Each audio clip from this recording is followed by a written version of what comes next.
नमस्कार दोस्तों, स्वागत है आपका आपके अपनी चैनल वॉइस इंस्पायर पर। कभी कभी लोग कल्पना की रस्सी से ऐसे बंध जाते हैं कि सही और गलत का अंतर भी भूल जाते हैं। एक व्यापारी था, उसके पास 5 ऊंट थे। वो उन ऊंटों को लेकर शहर शहर घूमता था और कारोबार करता था।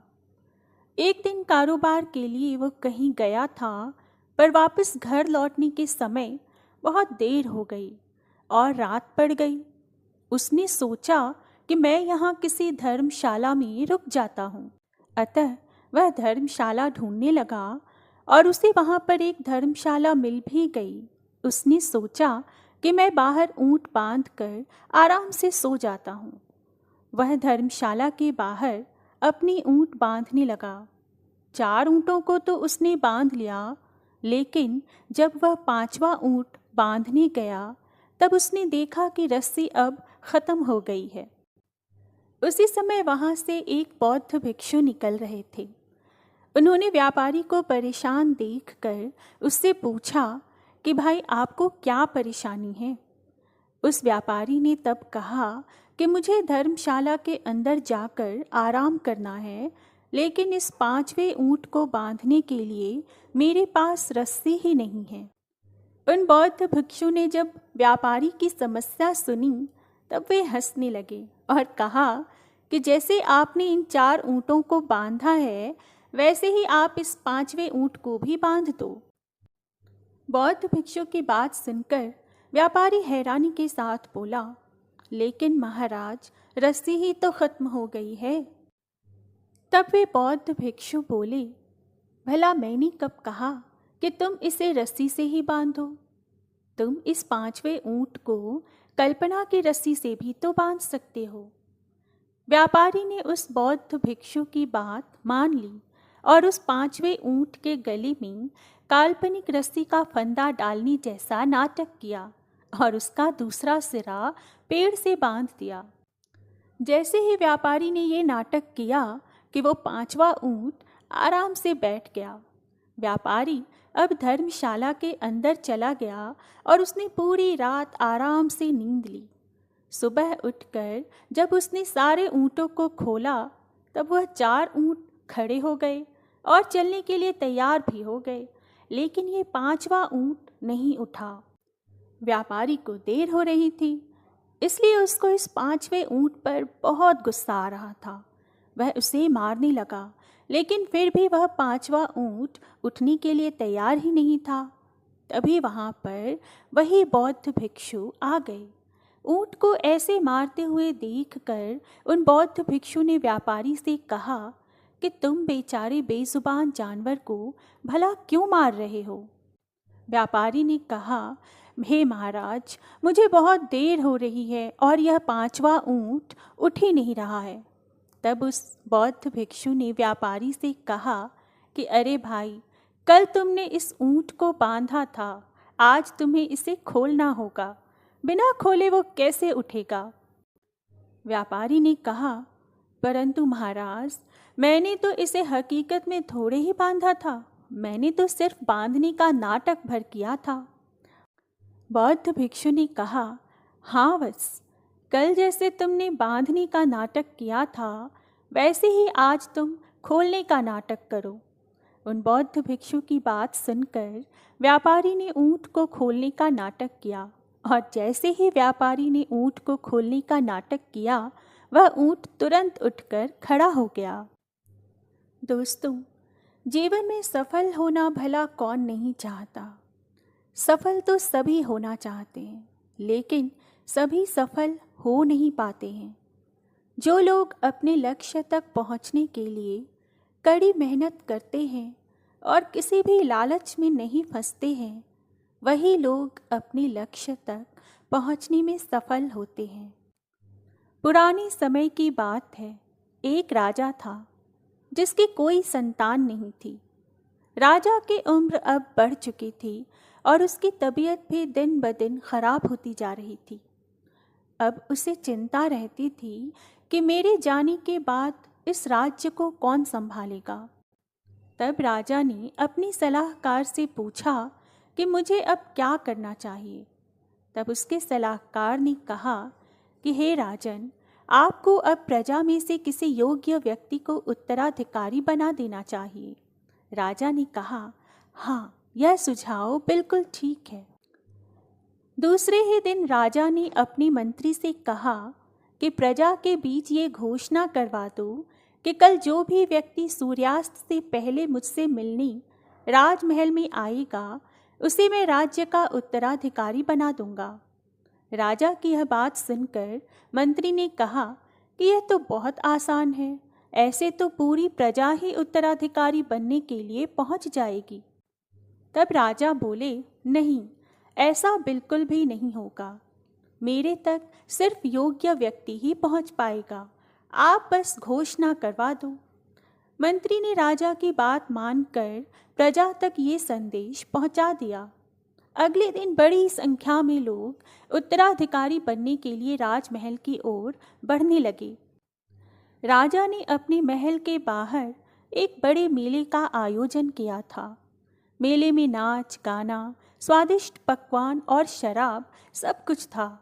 जितने भी लोग उत्तराधिकारी बनने के लिए आए थे, वे सभी उस मेले में ही उलझकर रह गए। वे लोग अपने हिसाब से मज़ा लेने लगे। सभी यह बात भूल ही गए कि उन्हें राजा से मिलने भी जाना था। तभी वहाँ पर एक युवक ऐसा भी आया था जो इन सब लालचों में नहीं फंसा। उसे तो बस उत्तराधिकारी बनना था। वह सीधे राजमहल की ओर चलने लगा। राजमहल के मुख्य द्वार पर 2 पहरेदार खड़े थे। उन्होंने इस युवक को रोकने की कोशिश की, लेकिन इस युवक ने किसी की बात नहीं सुनी और उसने इन सब से बचकर राजमहल में प्रवेश कर ही लिया।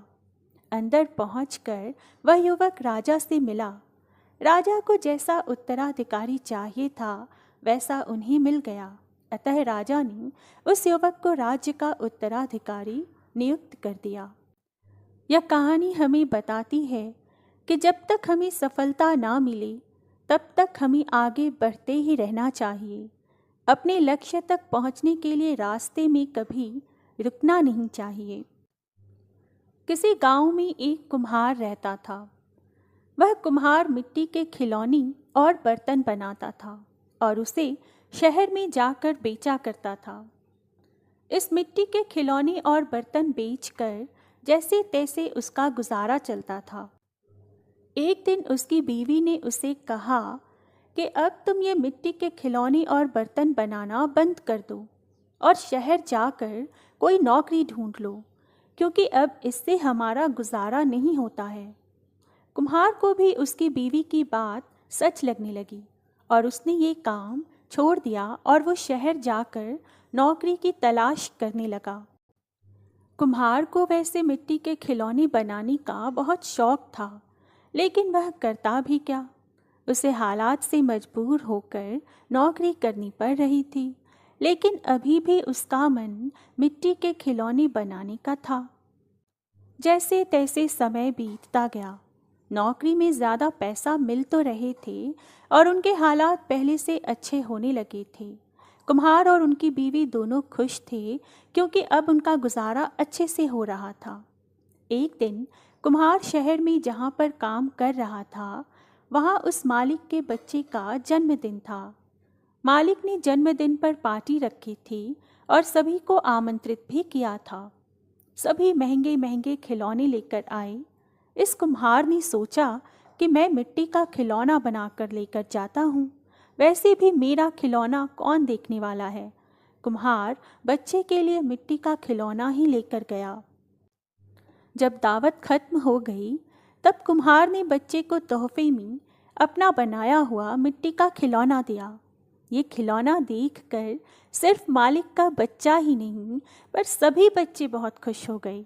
सभी बच्चों को यह मिट्टी का खिलौना बहुत पसंद आया और दूसरे बच्चे भी जिद करने लगे कि हमें भी ऐसे ही खिलौने चाहिए। मालिक ने कुम्हार से पूछा कि तुम ये इतना अच्छा और महंगा खिलौना कहाँ से लाए हो। तब कुम्हार हंसने लगा और कहा कि मालिक, ये कोई महंगा तोहफा नहीं है, ये तो मैंने खुद बनाया है। गांव में मैं मिट्टी के खिलौने और बर्तन बनाकर बेचता था और उसी में से हमारा गुजारा होता था, लेकिन उससे हमारा घर नहीं चलता था। इसलिए मैं यहाँ पर आपके घर नौकरी करने आया हूँ।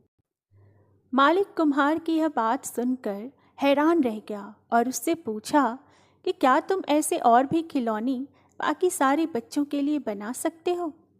कुम्हार को तो खिलौने बनाने का बहुत शौक था ही, इसलिए उसने कहा, हाँ मालिक, मैं बना सकता हूँ। और उसने सभी बच्चों के लिए शानदार रंग बिरंगी खिलौने बनाए। सभी उसके इस हुनर से बहुत प्रसन्न हुए।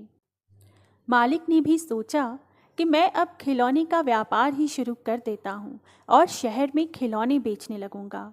मालिक ने बहुत जल्द उस कुम्हार को खिलौने बनाने के लिए काम पर रख लिया और इस खिलौने के व्यापार को बहुत बड़ा बना दिया। कुम्हार को मालिक ने हर महीने पहले से भी अच्छी तनख्वाह देना शुरू कर दिया और रहने के लिए एक अच्छा घर भी दे दिया। यह सब देखकर उस कुम्हार का परिवार बहुत खुश हो गया और कुम्हार को अपनी पसंद का काम भी मिल गया। दोस्तों, अगर हमारे पास हुनर होता है तो हम कभी भी किसी भी परिस्थिति में हमारे हुनर से अपना जीवन अच्छा बना सकते हैं। ये कहानी है बिल गेट्स के बारे में। दुनिया के सबसे धनी व्यक्तियों की सूची में उनका नाम आता है। ये बात तब की है जब बिल गेट्स का नाम दुनिया के सबसे धनी व्यक्तियों की सूची में पहले नंबर पर था। तभी किसी ने बिल गेट्स से पूछा कि क्या आपसे भी कोई इस दुनिया में अमीर है? बिल गेट्स ने कहा, हाँ, एक व्यक्ति है जो मुझसे भी ज़्यादा अमीर है। बिल गेट्स की बात सुनकर वह व्यक्ति हैरान रह गया कि भला इनसे ज़्यादा अमीर कौन हो सकता है, क्योंकि आंकड़ों के हिसाब से तो पूरे विश्व में बिल गेट्स ही सबसे धनी व्यक्ति थे। उस व्यक्ति ने बिल गेट्स से पूछा कि भला आपसे ज़्यादा कौन अमीर है? तब बिल गेट्स ने उसे बताया कि यह बात जब मैं अपने जीवन में संघर्ष कर रहा था तब की है। एक दिन न्यूयॉर्क एयरपोर्ट पर सुबह सुबह मुझे एक अखबार खरीदने की इच्छा हुई, लेकिन मेरे पास खुले पैसे नहीं थे। खुले पैसे न होने के कारण मैंने अखबार खरीदने का इरादा छोड़ दिया। तभी मेरे पास अखबार बेचने वाला एक लड़का आया और उसने मुझे एक अखबार देते हुए कहा कि यह रखिए और खुले पैसों की परवाह मत कीजिए। लगभग 3 महीने बाद मैं उसी एयरपोर्ट पर फिर से उतरा। इस बार भी मेरे पास खुले पैसे नहीं थे। उस अखबार बेचने वाले लड़के ने मुझे फिर से अखबार दिया। इस बार मैंने मना कर दिया। उस लड़के ने मुझसे कहा कि आप ले लीजिए, मैं इसे अपने हिस्से से दे रहा हूँ। मैंने अखबार ले लिया। 19 साल बीत गए और उस बीच मैंने कामयाबी हासिल कर ली। कामयाब होने के बाद एक दिन मुझे उस अखबार बेचने वाले लड़के की याद आई और मैं उसे ढूंढने लगा। करीब 1.5 महीना खोजने पर वह लड़का मुझे मिल गया। मैंने उस लड़के से पूछा कि क्या तुम मुझे पहचानते हो? लड़के ने कहा, हाँ। मैंने कहा, तुम्हें याद है कि तुमने मुझे मुफ्त में अखबार दिए थे? लड़के ने कहा, हाँ, मुझे याद है और ऐसा 2 बार हुआ था। तब बिल गेट्स ने कहा, मैं उन अखबारों की कीमत देना चाहता हूँ। तुम मुझे बताओ कि तुम्हें क्या चाहिए। उस अखबार बेचने वाले लड़के ने थोड़ा सोचा और फिर कहा, लेकिन आप मेरे काम की कीमत नहीं दे पाएंगे। बिल गेट्स ने उससे पूछा, पर ऐसा क्यों? तब उस अखबार बेचने वाले लड़के ने कहा, क्योंकि मैंने आपकी मदद तब की थी जब मैं गरीब था और मैं अखबार बेचता था। आप मेरी मदद तब कर रहे हैं जब आप दुनिया के सबसे अमीर व्यक्ति हैं। दोस्तों, यह कहानी बताती है कि किसी के ज़रूरत के वक्त में की गई मदद अनमोल होती है। उस मदद का कोई मोल नहीं चुका सकता, चाहे वह कितना भी धनवान व्यक्ति क्यों न हो। हम जो अपने आप को मानते हैं, हम वही बन जाते हैं। हम अपनी लाइफ में उतना ही आगे बढ़ पाते हैं जितना कि हम बढ़ना चाहते हैं। एक दिन एक ट्रेन में एक व्यापारी यात्रा कर रहा था। उसी ट्रेन में वहाँ पर एक भिखारी भी आया। वह भिखारी उस व्यापारी से भीख मांगने लगा। उस व्यापारी ने भिखारी से कहा कि मैं तो एक व्यापारी हूँ और मैं लेन देन में विश्वास रखता हूँ। तुम्हारे पास कुछ है मुझे देने के लिए? तभी मैं तुम्हें कुछ दूंगा। उस व्यापारी की बात ने इस भिखारी के दिल को छू लिया। अब तो भिखारी ने मन में ये निश्चय कर लिया कि जब भी कोई व्यक्ति मुझे कुछ भी भीख देगा तो बदले में मैं भी उसे कुछ न कुछ दूंगा। वह भिखारी बहुत सोचने लगा कि मैं लोगों को क्या दूं। तभी उसकी नज़र बगीचे में लगे फूलों पर गई। वो वहाँ से कुछ फूल तोड़ कर लाया और जो भी इंसान उसे भीख देता बदले में यह भिखारी उसे फूल देने लगा। कुछ दिनों के बाद इस भिखारी को फिर से वही व्यापारी ट्रेन में मिला। भिखारी ने उस व्यापारी से कहा कि आपने मुझे पिछली बार कहा था कि अगर तुम मुझे कुछ दोगे तभी बदले में मैं तुम्हें कुछ दूंगा, तो आज आपको देने के लिए मेरे पास ये सुंदर फूल हैं। उस व्यापारी ने इस भिखारी से फूल लेकर उसे बदले में बहुत अच्छी भीख दी और कहा कि आज तो तुम भी मेरी तरह एक व्यापारी बन गए हो। उस व्यापारी की बात सुनकर वह भिखारी मन ही मन बहुत खुश हो गया था और वह सोचने लगा कि अब तो मैं भी एक व्यापारी ही हूँ, क्योंकि व्यापार में यही तो होता है कि हम किसी को कुछ देते हैं और बदले में हमें कोई कुछ देता है। कुछ दिनों के बाद यह भिखारी और वो व्यापारी एक ही ट्रेन से जा रहे थे, लेकिन अब यह भिखारी पहले जैसा नहीं था। वह अब सुंदर लग रहा था और उसके कपड़े भी अच्छे थे।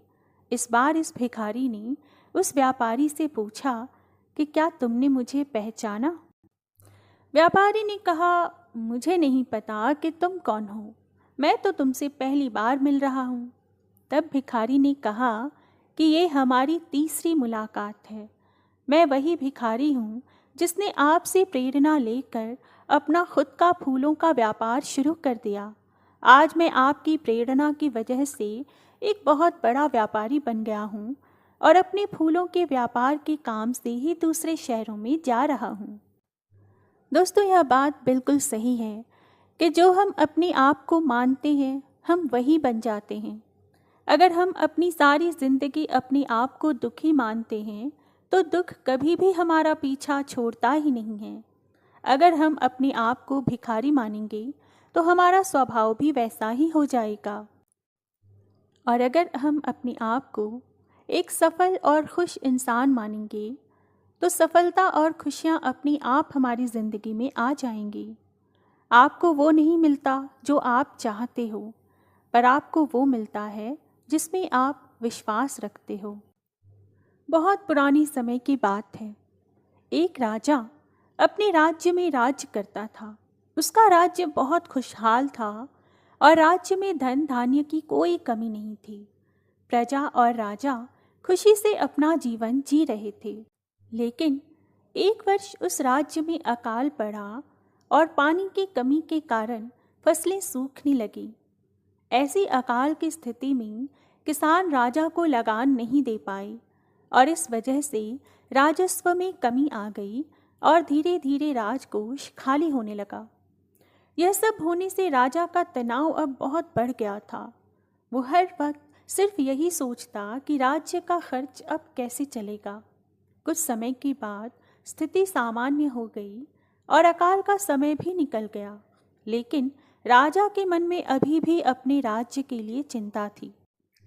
राजा के दिमाग में अभी भी हर वक्त यही चलता रहता कि अगर राज्य में पुनः अकाल की स्थिति आ गई तो क्या होगा। उसके अलावा भी वह दूसरी चिंताएं करता रहता, जैसे कि पड़ोसी राज्य का भय और मंत्रियों का षड्यंत्र आदि। वह इन सब चिंताओं के कारण रात को अच्छे से सो भी नहीं पाता था और उसकी भूख प्यास भी इस तनाव ने छीन ली थी। एक तरफ तो राजा अपनी इस हालत से परेशान था, दूसरी तरफ राजा जब भी अपने राजमहल के माली को देखता तो आश्चर्य में पड़ जाता, क्योंकि दिन भर मेहनत करने के बाद वह रूखी सूखी रोटी भी मज़े से खाता और पेड़ के नीचे आराम से सोता था। राजा को कई बार उस माली से जलन भी होती थी। एक दिन राजा के दरबार में एक महान बौद्ध भिक्षु आए।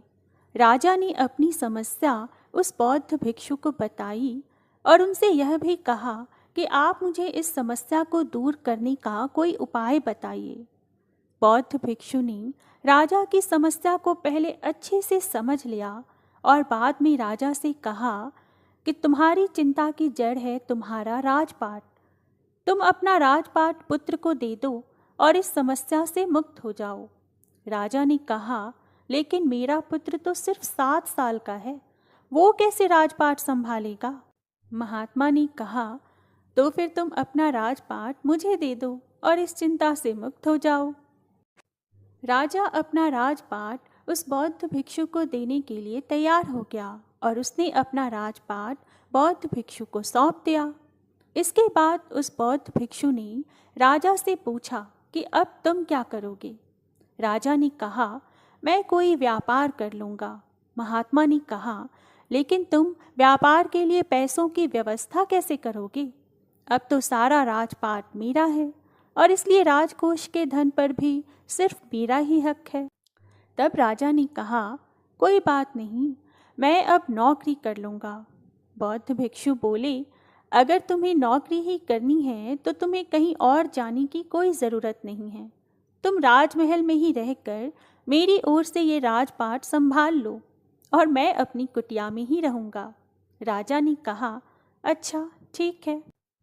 अब वह राजा उन बौद्ध भिक्षु की नौकरी करते हुए राजपाट संभालने लगा और बौद्ध भिक्षु अपनी कुटिया में चले गए।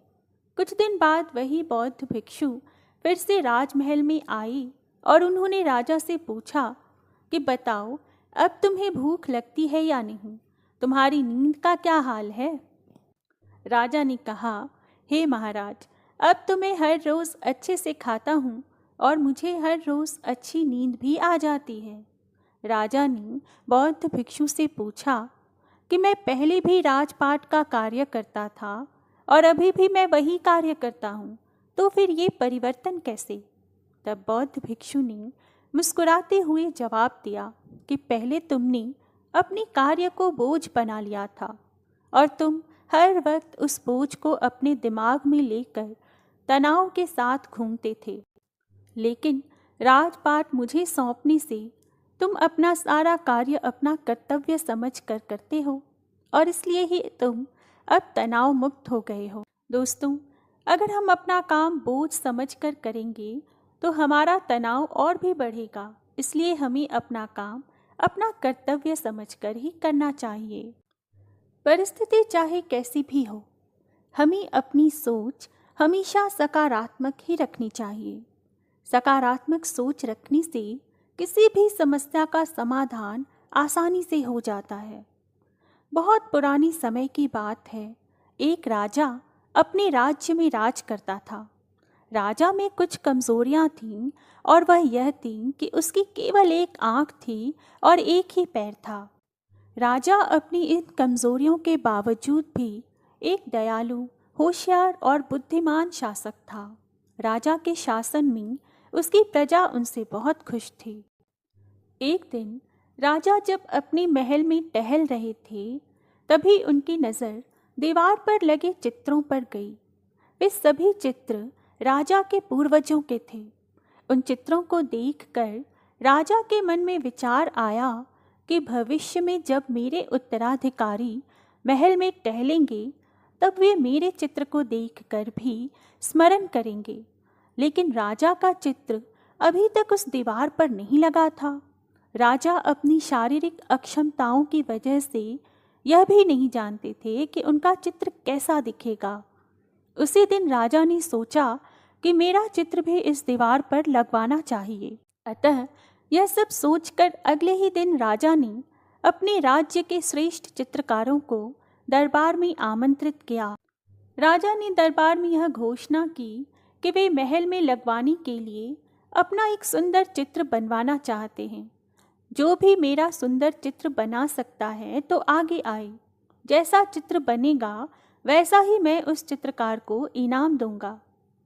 दरबार में जितने भी चित्रकार थे वे सभी कला में निपुण थे, लेकिन जिस तरह राजा ने घोषणा की थी, वह सुनने के बाद वे सभी सोचने लगे कि राजा तो लंगड़ा और काना है। अगर हमने उसका चित्र सुंदर नहीं बनाया तो वे हम पर क्रोधित हो जाएंगे और हो सकता है हमें वो सजा भी दे दें।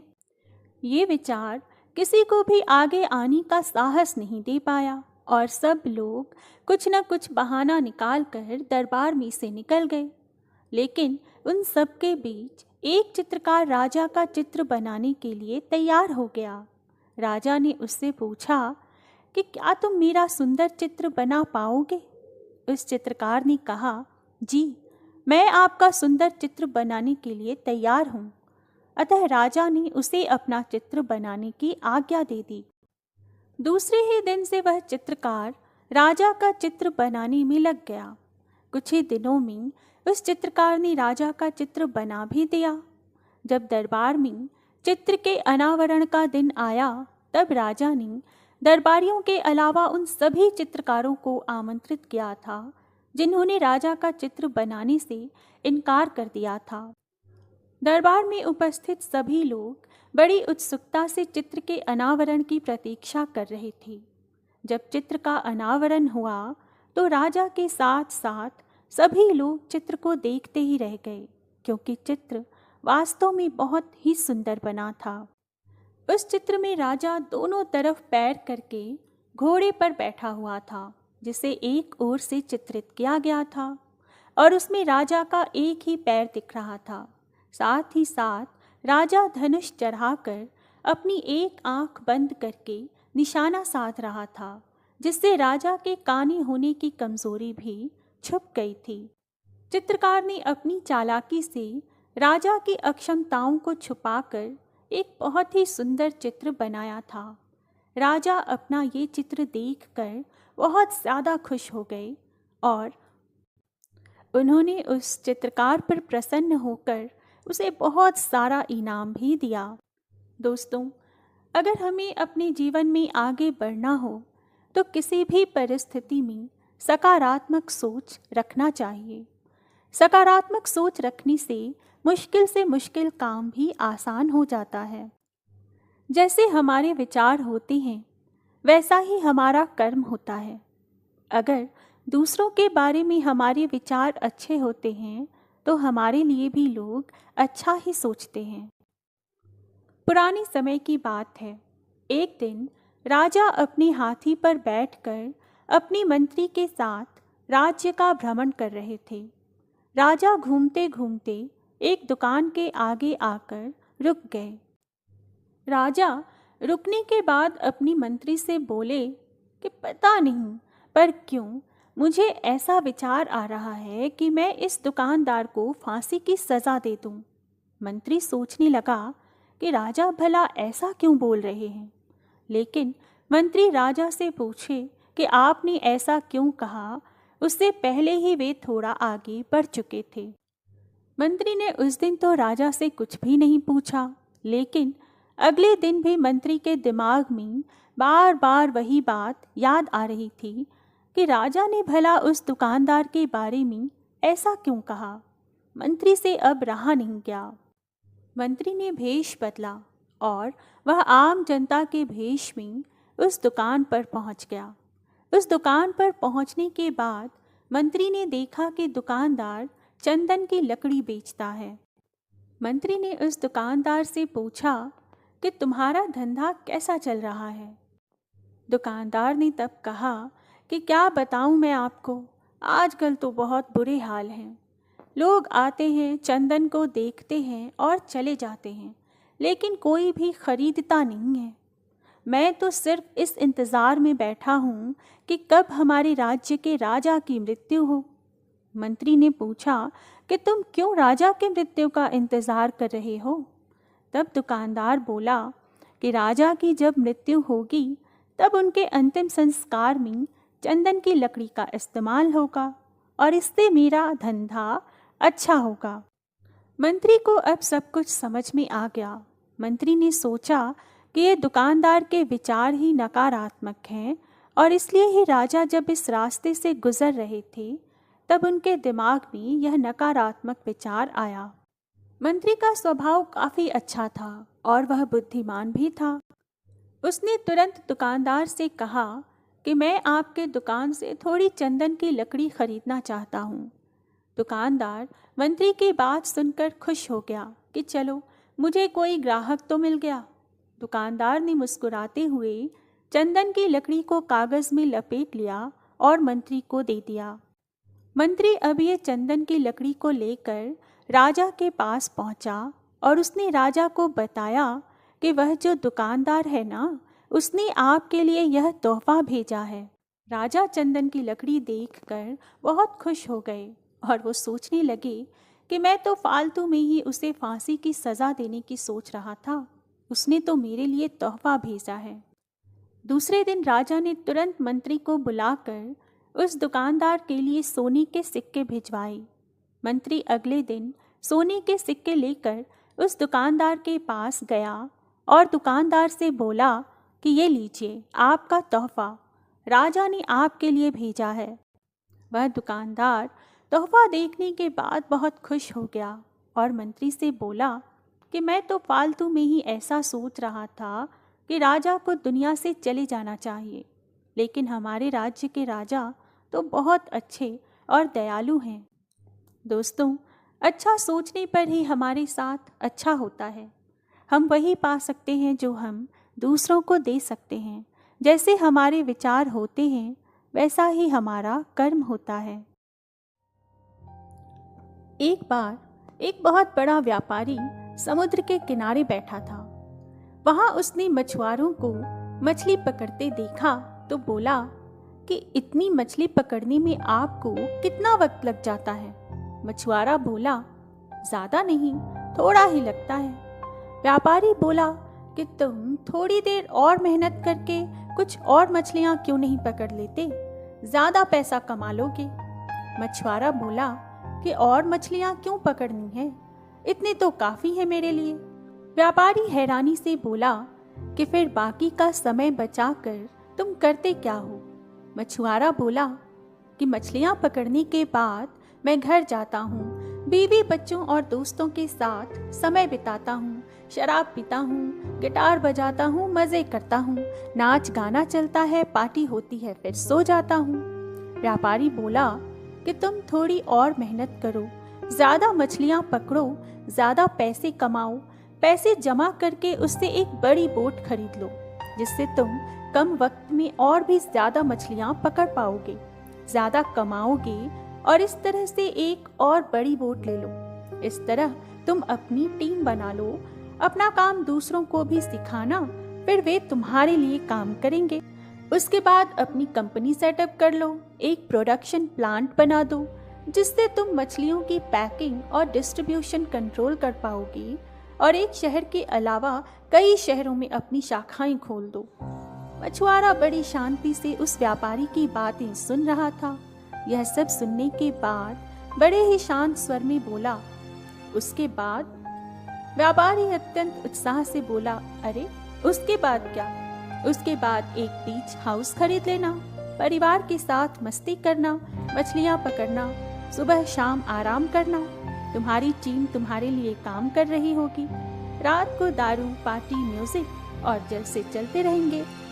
मछुआरा उतने ही धैर्य से बोला, लेकिन यह सब तो मैं अभी भी करता हूँ। व्यापारी आगे कुछ बोल नहीं पाया। बाद में पता चला कि उसने अपना व्यापार छोड़ दिया और उस मछुआरे के साथ ही रहना शुरू कर दिया। दोस्तों, आप कुछ भी करो, आप पता करने की कोशिश करो कि उसके बाद क्या, वह क्यों पाना है, वह क्यों करना है। एक बार एक लड़का जल्द से जल्द अमीर बनना चाहता था, अतः उसने अपने गुरु से कहा कि हे गुरुदेव, मैं कम समय में बहुत बड़ा अमीर बनना चाहता हूँ, अतः आप मुझे कोई ऐसा काम बताइए जिससे मैं कम समय में बहुत ज़्यादा कमा सकूं। गुरुजी ने उस लड़के की बात बड़े ध्यान से सुनी। फिर वे उसे एक ऐसी जगह लेकर गए जहाँ पर बहुत सारे कंकड़ पड़े हुए थे। उस कंकड़ के ढेर वाली जगह को दिखाते हुए गुरुजी ने कहा कि इन सभी कंकड़ में से एक कंकड़ ऐसा है जो किसी भी चीज़ को सोने में बदल सकता है। गुरुजी ने लड़के को कंकड़ के बारे में बताते हुए आगे कहा कि बाकी सारे कंकड़ ठंडे होंगे, पर उस कंकड़ की पहचान है कि वह थोड़ा सा गर्म होगा। और इतना कहकर गुरु ने उस लड़के से कहा, जाओ ले लो अपनी हर चीज को सोने में बदल देने वाला वह कंकड़। लड़का गुरु की बात सुनकर बहुत खुश हुआ और अत्यंत उत्साह के साथ काम पर लग गया। वह रोज समुद्र किनारे पड़े कंकड़ों में से उठाकर एक एक कंकड़ को हाथ में लेता, 2-3 सेकंड हाथ में रखकर परखता कि वह गर्म है या नहीं, और फिर उसे समुद्र में फेंक देता ताकि वह फिर बाकी के कंकड़ों में ना मिल जाए। 1 महीने वह ऐसा ही करता रहा, रोज घंटों लगा रहता।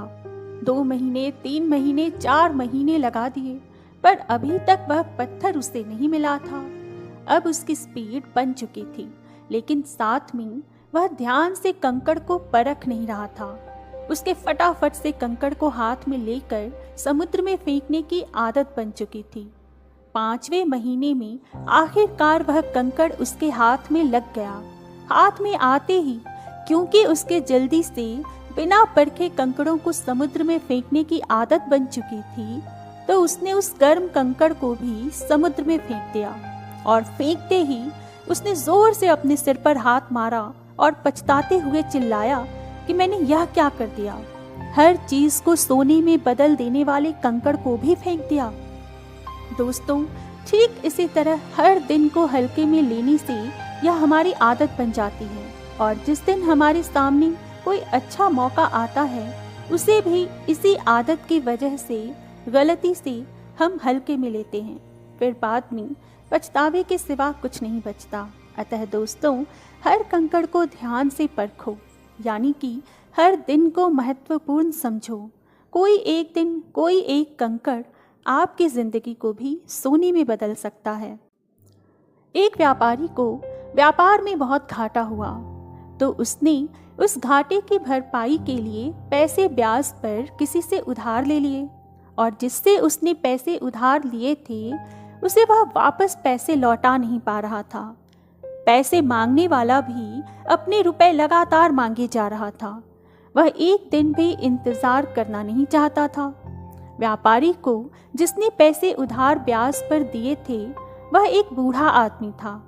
वह व्यापारी की बेटी को किसी भी तरीके से हासिल करना चाहता था।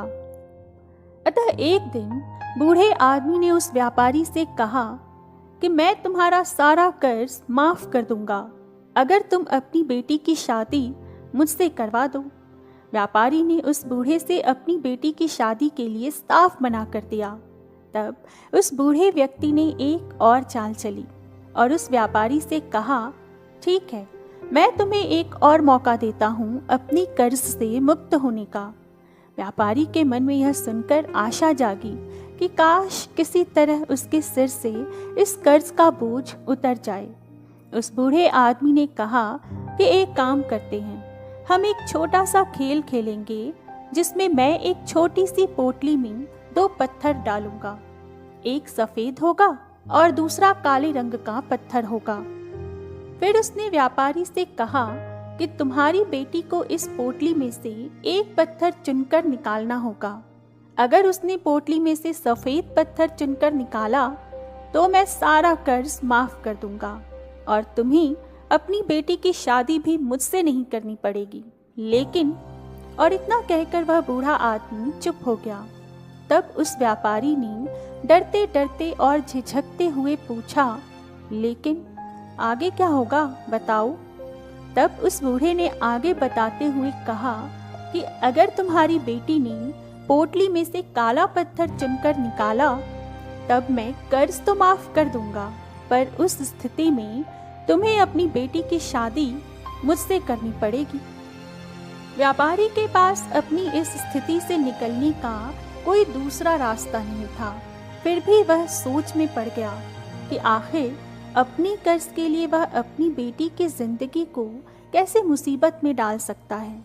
पर व्यापारी की बेटी ने अपने पिता को कर्ज से और चिंता से मुक्त करने के लिए पिता को उस बूढ़े की बात मान जाने को कहा। अतः व्यापारी ने उस बूढ़े की बात मान ली।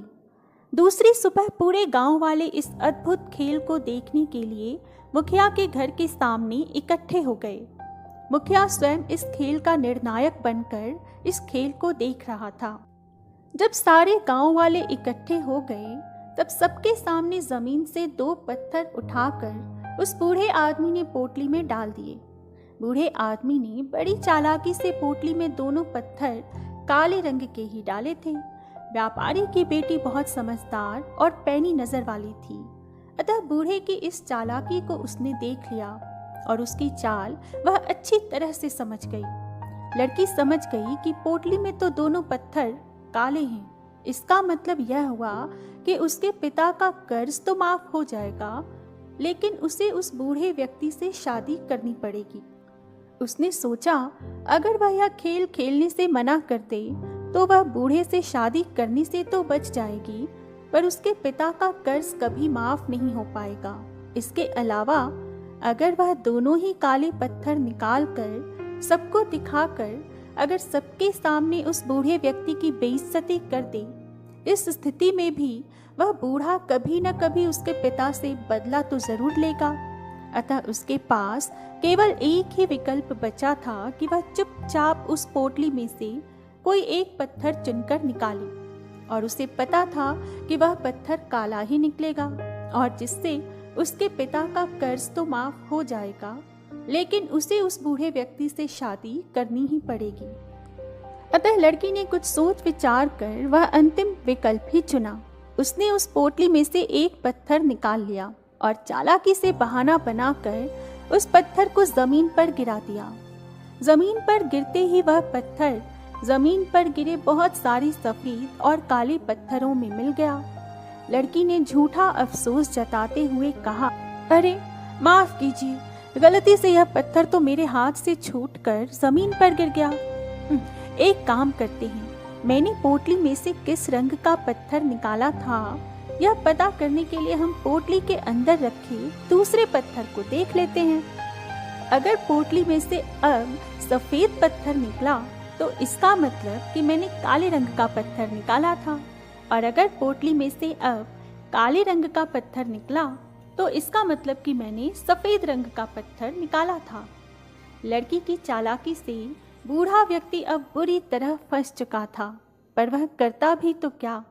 पोटली में से दूसरा पत्थर निकाला गया तो वह काला निकला, यानी कि नीचे गिरा हुआ पत्थर सफेद था। यह सारा माजरा समस्त गांव वालों के सामने हो रहा था और मुखिया भी यह सब कुछ देख रहा था कि शर्त के मुताबिक बूढ़े व्यक्ति को अब व्यापारी का कर्ज माफ करना होगा, और अब व्यापारी की बेटी को भी उस बूढ़े व्यक्ति से शादी नहीं करनी पड़ेगी, क्योंकि जो पत्थर व्यापारी की लड़की ने पोटली में से निकाला था और जो उसके हाथों से छूटकर नीचे गिर गया था वह सफेद था। तो दोस्तों, इसे कहते हैं मुश्किल परिस्थितियों में भी बिना घबराए हुए चालाकी से दिमाग का इस्तेमाल करना। जो अच्छे कर्म करता है, मेहनत करता है, उसी को मीठे फल मिलते हैं। स्वर्ग और नर्क ये दोनों मनुष्यों के हाथों में ही होता है। ईश्वर ने सबको समान हालत में डाला है। इंसान चाहे तो अपने जीवन को स्वर्ग बना सकता है और चाहे तो अपने जीवन को नर्क बना सकता है। एक बार एक बुजुर्ग महिला की मृत्यु हुई। यमराज उसे लेने के लिए आए। उस बुजुर्ग महिला ने यमराज से पूछा कि आप मुझे स्वर्ग ले जाएंगे या नर्क। यमराज बोले, मैं तुम्हें स्वर्ग या नर्क दोनों में से कहीं नहीं ले जाऊंगा। तुमने इस जन्म में बहुत ही अच्छे कर्म किए हैं, इसलिए मैं तुम्हें सीधे प्रभु के पास ले जा रहा हूँ। यमराज की बात सुनकर बुजुर्ग महिला खुश हो गई और वह बोली, धन्यवाद, पर मेरी आपसे एक विनती है।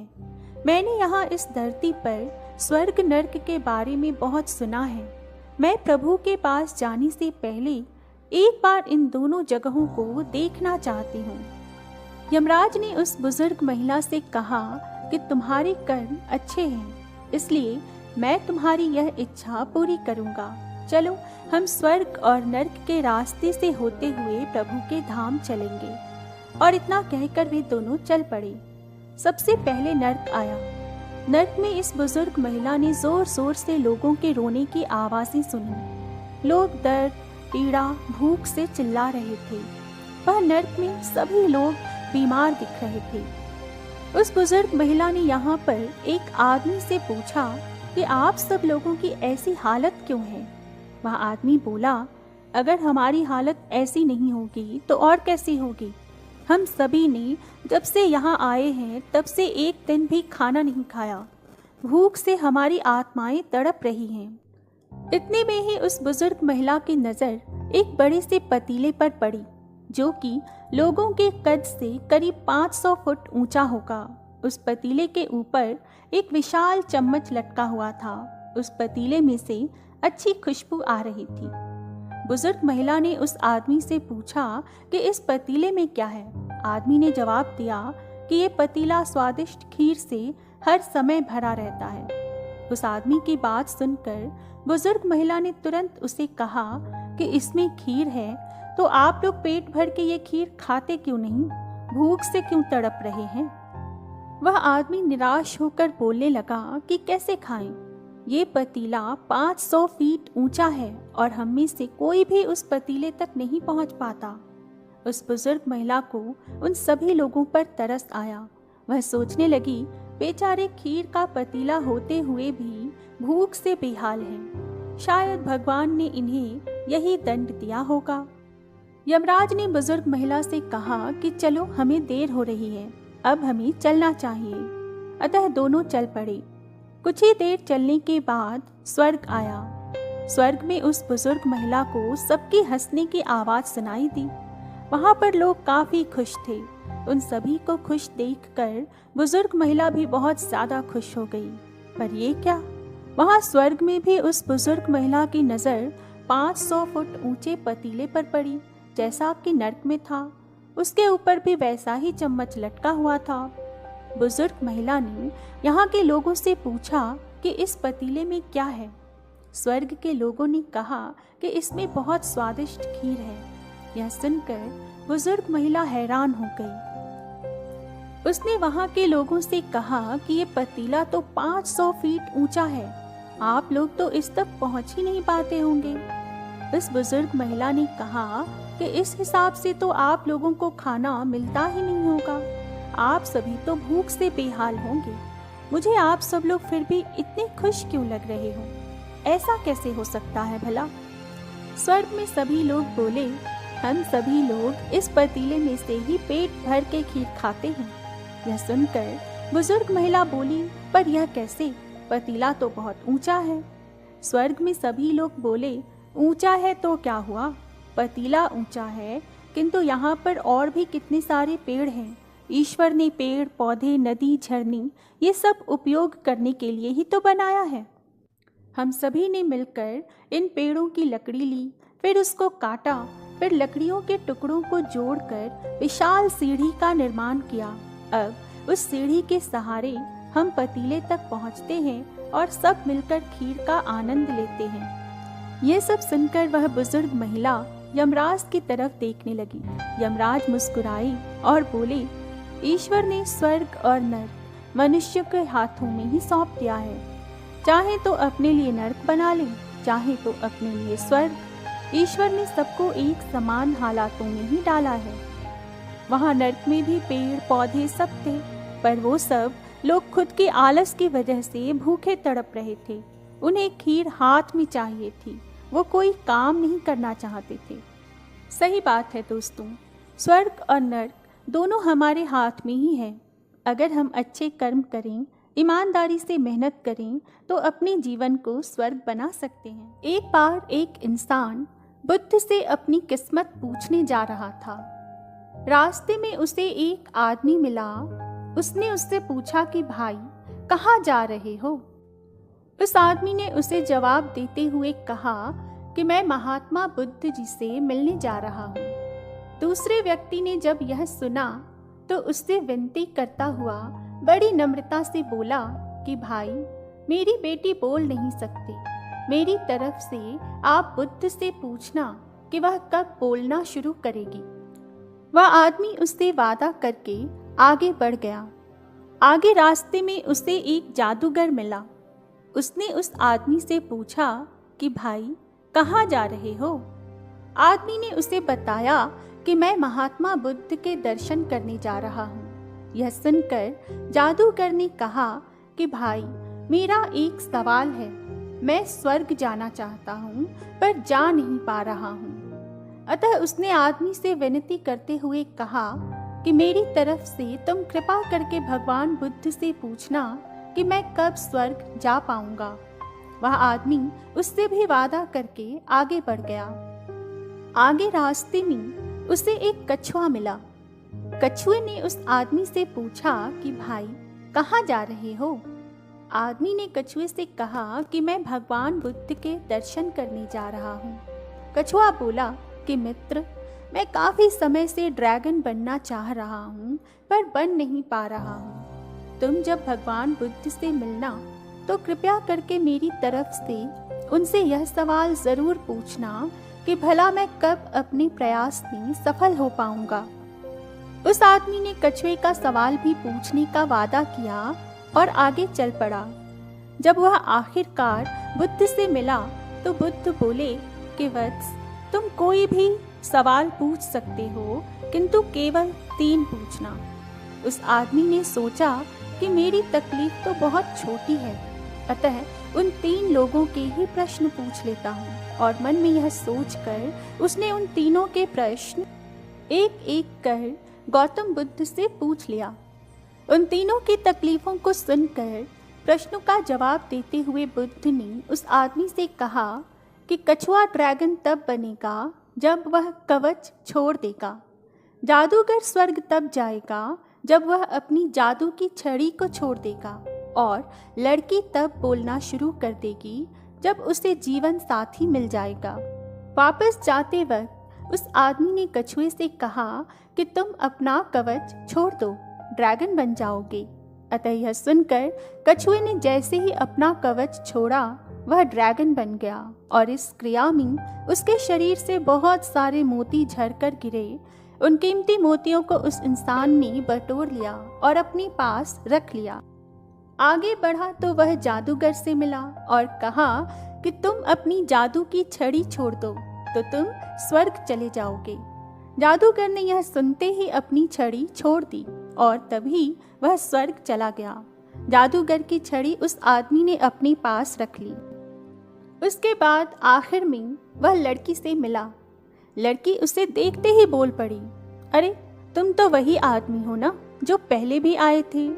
लड़की को बोलता देखकर उसका पिता और वह आदमी दोनों हैरान रह गए। उस आदमी के आने से ही लड़की बोल पड़ी, अतः वह आदमी उस लड़की का जीवन साथी बन गया। सबने कुछ न कुछ खोया और कुछ न कुछ पाया, लेकिन सबसे ज्यादा उस इंसान ने पाया जिसने दूसरों के बारे में सोचकर अपने लिए एक भी सवाल नहीं पूछा। इतनी दूर यात्रा करके आने के बाद भी उसने अपने बारे में नहीं सोचा, अपने सवाल नहीं पूछे, बल्कि दूसरों के बारे में, उनकी तकलीफों के बारे में सोचा। फिर भी अंत में उसे मिले ढेरों कीमती मोतियां, जादू की छड़ी और एक सुंदर जीवन साथी। अतः दोस्तों, जितना बड़ा त्याग होता है, सफलता उतनी ही बड़ी होती है। एक बार एक पिता अपने बेटे के साथ एक रेस्टोरेंट में खाना खाने गया। वहां उसने पाया कि रेस्टोरेंट की हालत काफी खराब है। रेस्टोरेंट में हर तरफ गंदगी फैली हुई है, कुर्सियां और मेजें टूटी हुई है। खाना भी मानो बिना मन के बनाया गया था, जिसमें कोई स्वाद ही नहीं था। बेटे ने अपने पिता से कहा कि हम कितने गरीब हैं, हम कितनी मेहनत करते हैं, इनके पास तो ये होटल है, ये चाहें तो इसे कितना बड़ा कर सकते हैं, लेकिन यह कर नहीं रहे हैं। पिताजी, ये लोग अपने रेस्टोरेंट पर मेहनत क्यों नहीं करते? खाना खाकर बिल पे करते वक्त पिता ने उस होटल के मालिक से होटल में फैली गंदगी और होटल के प्रति लापरवाही का कारण पूछा, तो होटल का मालिक बोला, इस रेस्टोरेंट में इतनी कमाई नहीं है, इसमें लोग आते ही नहीं, इसलिए हम भी इस पर बहुत ज़्यादा ध्यान नहीं देते और ना ही इसमें पैसा इन्वेस्ट करते हैं। हमारी कमाई तो एक ट्रक चलती है, उससे हो जाती है। दोनों जब होटल से बाहर निकले तो पिता को रेस्टोरेंट के सामने ही वह ट्रक दिखाई दिया। पिता ने कुछ सोचकर उस ट्रक का इंजन ऐसा खराब कर दिया कि वह कभी फिर ठीक हो ही नहीं पाए। ठीक 3 साल के बाद वही बेटा वहां से वापस गुजरा। तब उसने देखा कि अब उस छोटे और बुरी हालत में खड़े गंदे रेस्टोरेंट की जगह एक बहुत ही बड़ा रेस्टोरेंट खड़ा हो गया है। वह एक बहुत बड़ी 5-6 मंजिलों की इमारत थी और देखने में भी अत्यंत शानदार। बेटे ने रेस्टोरेंट के अंदर जाकर उसके मालिक से बात की और पूछा कि यह इतना बड़ा बदलाव कैसे आ गया और इतना कुछ हुआ कैसे। तब मालिक ने बेटे से बताया कि 3 साल पहले की बात है। तब मेरी कमाई, मेरे पास एक ट्रक थी, उससे होती थी और तब मैं रेस्टोरेंट पर बिल्कुल भी ध्यान नहीं देता था, न इसमें पैसे लगाता था। लेकिन पता नहीं किस कारण से एक बार यह ट्रक के इंजन में कुछ ऐसी खराबी आ गई कि फिर उसे कोई ठीक कर ही नहीं पाया। इसीलिए पैसे कमाने के लिए मैंने रेस्टोरेंट पर ध्यान देना शुरू किया और जब मैंने इस तरफ अपना ध्यान देना शुरू किया तब मुझे एहसास हुआ कि होटल मैनेजमेंट और बिजनेस करना मेरे अंदर था। मेरे अंदर की आवाज़ से मैंने पूरे रेस्टोरेंट का रंग रूप ही बदल दिया। कुक बदल दिए, वेटर्स बदल दिए। इसके अलावा मैंने अलग अलग 5 और शहरों में भी रेस्टोरेंट खुलवा दिए और वहाँ मैनेजर बैठा दिए। आज मैं उस ट्रक की अपेक्षा 50 गुना ज़्यादा पैसे कमाता हूँ। दोस्तों, क्या आपने कभी सोचा कि आपकी ज़िंदगी की वह कौन सी ट्रक है जो आपको आपके टैलेंट और अंदर की आवाज़ से दूर कर रही है? एक साधु कड़ी तपस्या कर रहा था। तपस्या के वक्त ही उस गांव में बाढ़ आ गई। गांव के सारे लोग घर बार छोड़कर भागने लगे और अपने बीवी बच्चों को, परिवार को बचाने की कोशिश करने लगे। एक व्यक्ति ने साधु को वहीं तपस्या करते देखा तो उसने साधु से कहा, महाराज, यहाँ से तुरंत निकल चलिए वरना डूब जाएंगे। साधु ने कहा कि मुझे कुछ नहीं होगा, मुझे मेरा ईश्वर बचा लेगा। मैं इतने सालों से कड़ी तपस्या कर रहा हूँ, मुझे वह ज़रूर बचा लेगा। थोड़ी ही देर बाद पानी का बहाव तेज हुआ और कमर तक पहुँच गया। अब लोग नाव ले लेकर बाहर निकलने लगे। जब एक आखिरी नाव जा रही थी, लोगों ने साधु से कहा कि महाराज, आप भी आ जाइए वरना बाढ़ के पानी में डूब जाइएगा। साधु ने कहा, मुझे कुछ नहीं होगा, तुम जाओ, मुझे ईश्वर बचा लेंगे। कुछ ही घंटों बाद पानी इतना ज़्यादा बढ़ गया कि साधु को पेड़ के ऊपर चढ़ना पड़ गया। वहाँ बचाव कार्य के लिए बहुत सारे हेलीकॉप्टर्स जा रहे थे। एक आखिरी हेलीकॉप्टर की नज़र साधु पर पड़ी। उन लोगों ने रस्सी फेंक कर साधु से कहा कि रस्सी को पकड़ लो, यह आखिरी हेलीकॉप्टर है, अब भी नहीं निकले तो बाढ़ में डूबकर मर जाओगे। साधु ने इस बार भी भागने की कोई चेष्टा नहीं दिखाई और बोला कि आप चले जाओ, मुझे मेरा ईश्वर बचा ही लेगा। और इस तरह से साधु की डूबने से मौत हो गई।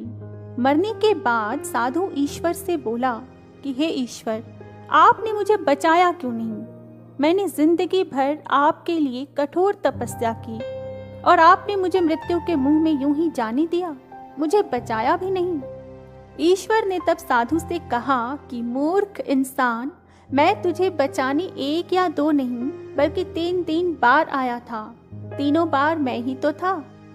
एक बार पैदल, एक बार नाव के साथ और एक बार हेलीकॉप्टर के साथ। दोस्तों, जब हमारे पास मौके होते हैं तब हम पता नहीं किसका इंतज़ार कर रहे होते हैं।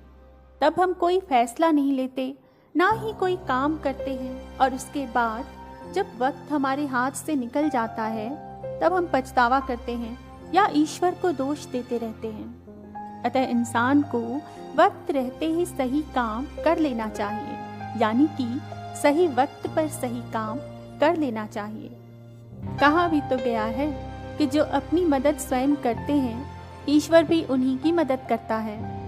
एक इंसान को डॉक्टर बनना था, पर डॉक्टर बनने के लिए तैयारी करने में जो मेहनत लगती है, उस मेहनत में उसे मज़ा नहीं आता था। अतः उसने हर जगह रिश्वत दी और इस तरह पास हो गया। डॉक्टर बनने तक सेटिंग चलाई, सर्टिफिकेट भी पा लिया, डॉक्टर बन गया। उसने अब अपना एक अस्पताल भी खोल लिया। एक दिन उसके पास एक एक्सीडेंट का केस आया जो कि बहुत सीरियस था। उस नकली डॉक्टर से ऑपरेशन हो नहीं पाया क्योंकि उसने कभी उसकी तैयारी ही नहीं की थी। अतः उसके हाथ से एक बहुत बड़ी गलती हो गई। उससे यह केस मैनेज नहीं हो पाया और मरीज की मृत्यु हो गई। वह नकली डॉक्टर यह सब करके बहुत पछताया। उसके डॉक्टर बनने की सारी फैंटेसी वहीं पर उतर गई। दुखी मन से वह डॉक्टर उस मरीज के पिता, जो कि बाहर ही खड़े थे, उनसे मरीज की मृत्यु की बात बताने गया और माफ़ी मांग कर कहने गया कि माफ़ कीजिए, मैं मरीज को नहीं बचा सका।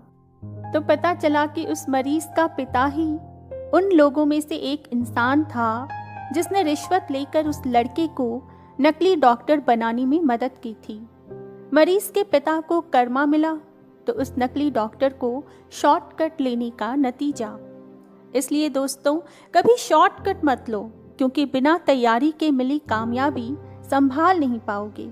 इसलिए तैयारी करो और सच्ची कामयाबी हासिल करो। हम जब भगवान को भोग चढ़ाते हैं तो फिर भोग चढ़ने के बाद हमारा चढ़ाया हुआ भोग, मतलब कि प्रसाद, वैसा का वैसा ही क्यों होता है? उसमें से कुछ कम क्यों नहीं होता? क्या आपको भी इस प्रश्न का जवाब नहीं पता? एक दिन एक लड़के ने क्लास में अपने शिक्षक से प्रश्न पूछा कि गुरुजी, हम भगवान को भोग चढ़ाते हैं तो फिर उस भोग में से भगवान कुछ लेते क्यों नहीं हैं? हमारा प्रसाद उतना का उतना ही क्यों होता है? उसमें से कुछ कम क्यों नहीं होता?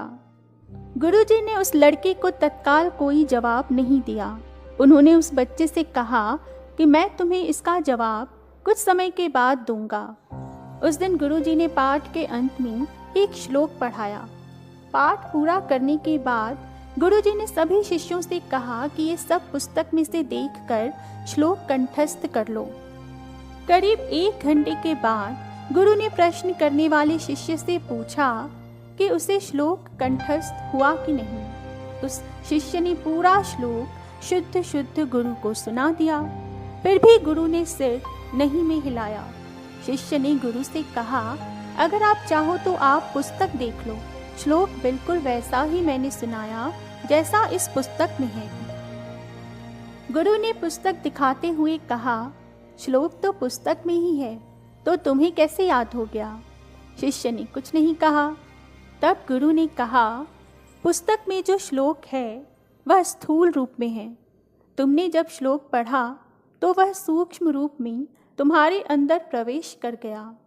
उसी सूक्ष्म रूप में वह तुम्हारे मन में रहता है। इतना ही नहीं, जब तुमने इसको पढ़कर कंठस्थ कर लिया तब भी पुस्तक के स्थूल रूप के श्लोक में कोई कमी नहीं आई। ठीक इसी प्रकार पूरे विश्व में रहते परमात्मा हमारे द्वारा चढ़ाए गए भोग को सूक्ष्म रूप में ग्रहण करते हैं और इससे स्थूल रूप के वस्तु में कोई कमी नहीं होती है। उसी को हम प्रसाद के रूप में स्वीकार करते हैं। शिष्य को उसके प्रश्न का उत्तर मिल चुका था। शिष्य को तो उसका जवाब मिल गया। क्या आपको भी अपने प्रश्न का जवाब मिल गया? मुझे कमेंट में ज़रूर बताएं। ज़्यादा बोलने से कुछ नहीं होता है। शांत रहकर भी बहुत कुछ किया जा सकता है। हमें किसी के कम या ज़्यादा बोलने पर उसकी चालाकी का अंदाज़ा नहीं लगाना चाहिए। एक शहर में एक बहुत बड़ा व्यापारी रहता था। उसके 3 बेटे थे। उन तीनों में सबसे बड़ा और बीच वाला बहुत चालाक था, ऐसा उसके पिताजी को लगता था। सबसे छोटा लड़का बहुत कम बातें करता था और वह सिर्फ हमेशा अपने काम से काम रखता था। इसीलिए ही उसके पिताजी को लगता था कि मेरा तीसरा बेटा बाकी 2 बेटों की तुलना में चालाक नहीं है। एक दिन व्यापारी ने सोचा कि क्यों न मैं अपने तीनों बेटों की परीक्षा लूं और देखूं कि मेरे तीनों बेटों में से सबसे चालाक कौन है। अतः व्यापारी ने अपने तीनों बेटों को बुलाया और 500-500 रुपए दिए और बोला कि ऐसी चीज़ बाजार में से लेकर आओ जिससे हमारा सारा घर भर जाए। पिता की यह बात सुनकर तीनों बेटे हैरान हो गए और बोलने लगे कि ये कैसे संभव है। पिता ने कहा, ये मुझे नहीं पता, आज शाम तक तुम्हें लेकर आना ही पड़ेगा। सबसे बड़ा और बीच वाला लड़का एक साथ घर से बाहर निकले और दोनों पूरे बाजार में यही खोजते रहे कि कौन सी ऐसी चीज मिले जिससे सारा घर भर जाए। बहुत ढूंढने के बावजूद भी उन दोनों को ऐसा कुछ भी नहीं मिला जिससे पूरा घर भर जाए। अंत में वो दोनों थक कर 2 बोरी भूसा खरीदकर घर वापस आ गए। सबसे छोटा बेटा सीधा बाजार गया और कुछ मोमबत्तियां और अगरबत्तियां खरीद कर लाया। उसने शाम को घर आकर पूरे घर में अगरबत्ती और मोमबत्तियां जला दी। अगरबत्ती से पूरा घर महकने लगा और मोमबत्तियों से पूरा घर चमक गया। व्यापारी यह सब देखकर हैरान हो गया। अपने सबसे छोटे बेटे से बोला कि बेटा, हम तो तुम्हें पागल समझते थे, लेकिन तुम तो सबसे ज्यादा चालाक निकले। दोस्तों, ज्यादा बोलने से कुछ नहीं होता है, शांत रहकर भी बहुत कुछ किया जा सकता है। जो लोग शांत होते हैं वो लोग अपना दिमाग अच्छे से चला सकते हैं, और उनका दिमाग जो लोग ज़्यादा बात करते हैं उनकी तुलना में ज़्यादा चलता है। हमें किसी को भी उसके कम बोलने और ज़्यादा बोलने की वजह से उसकी चालाकी का अंदाज़ा नहीं लगाना चाहिए। ये कहानी अमेरिका के एक स्टोर की है। उस स्टोर में जब चोरी हुई तो वहाँ की अदालत ने क्या फैसला लिया उसी के बारे में है। अमेरिका में एक 16 साल का लड़का स्टोर से चोरी करता हुआ पकड़ा गया। पकड़े जाने पर गार्ड की गिरफ्त से भागते भागते उससे स्टोर का एक शेल्फ भी टूट गया। जज ने जुर्म सुना और लड़के से पूछा, तुमने क्या सचमुच कुछ चुराया था? जज का सवाल सुनते ही लड़के ने डरते डरते नीची नज़र करते हुए कहा, हाँ, मैंने ब्रेड और पनीर का एक पैकेट चुराया था। जज ने पूछा, क्यों तुमने ऐसा किया? लड़के ने कहा, क्योंकि मुझे उसकी ज़रूरत थी, इसलिए मैंने ऐसा किया। जज बोले, अगर तुम्हें ज़रूरत थी तो तुमने ख़रीदा क्यों नहीं, चुराया क्यों? लड़के ने जवाब दिया, क्योंकि मेरे पास पैसे नहीं थे। जज फिर बोला, अगर तुम्हारे पास पैसे नहीं थे तो फिर तुमने अपने घर वालों से पैसे क्यों नहीं लिए? लड़के ने कहा, घर में सिर्फ माँ ही है, वो भी बीमार और बेरोजगार हैं। मैंने ये ब्रेड और पनीर भी उसी के लिए चुराया था। जज ने कहा, तुम कुछ काम क्यों नहीं करते? लड़के ने कहा, पहले मैं करता था एक कार वॉश में, पर माँ की देखभाल के लिए मैंने एक दिन की छुट्टी ली थी तो उन्होंने मुझे निकाल दिया। जज ने कहा, तुम किसी से मदद मांग लेते? लड़के ने कहा, सुबह से घर से निकला था, तकरीबन 50 लोगों के पास गया, आखिर में मैंने ये चोरी करने का कदम उठाया। ज़रा ख़त्म हुई। आपको क्या लगता है कि जज ने क्या फ़ैसला किया होगा? जज ने फैसला सुनाना शुरू किया, चोरी, और वो भी ब्रेड की चोरी, बहुत शर्मनाक जुर्म है और इस जुर्म के हम सब जिम्मेदार हैं। अदालत में हाजिर हर शख्स, उसमें मैं भी आ गया, हम सब इस जुर्म के मुजरिम हैं। इसलिए यहाँ मौजूद हर शख्स पर $15 का जुर्माना लगाया जाता है। $15 दिए बगैर कोई भी यहाँ से बाहर नहीं निकल पाएगा। इतना बोलकर जज ने $15 अपनी जेब से बाहर निकाल कर रख दिए और फिर कलम उठाई और लिखना शुरू किया। इसके अलावा मैं स्टोर पर $1000 का जुर्माना करता हूँ कि उसने एक भूखे बच्चे से गैर इंसानी सलूक करते हुए पुलिस के हवाले किया। अगर 24 घंटे में जुर्माना जमा नहीं किया तो कोर्ट स्टोर सील करने का हुक्म दे देगी। जुर्माने की पूर्ण राशि इस लड़के को देकर कोर्ट उस लड़के से माफ़ी तलब करती है। फैसला सुनने के बाद कोर्ट में मौजूद सभी लोगों की आंखों से आंसू तो बरस ही रहे थे। उस लड़के की भी हिचकियां बंद हो गई। वह लड़का बार बार जज को देख रहा था, जो अपने आंसू छिपाते हुए बाहर निकल गई। अगर हम झूठ किसी के अच्छे के लिए बोलते हैं तो वह झूठ अच्छा होता है, और ऐसा झूठ बोलने से दूसरों का कल्याण ही होता है। ये कहानी इसी विषय में है। किसी गांव में एक संत निवास करते थे। उस गांव में संत को छोड़कर सभी लोग कंजूस प्रवृत्ति के थे।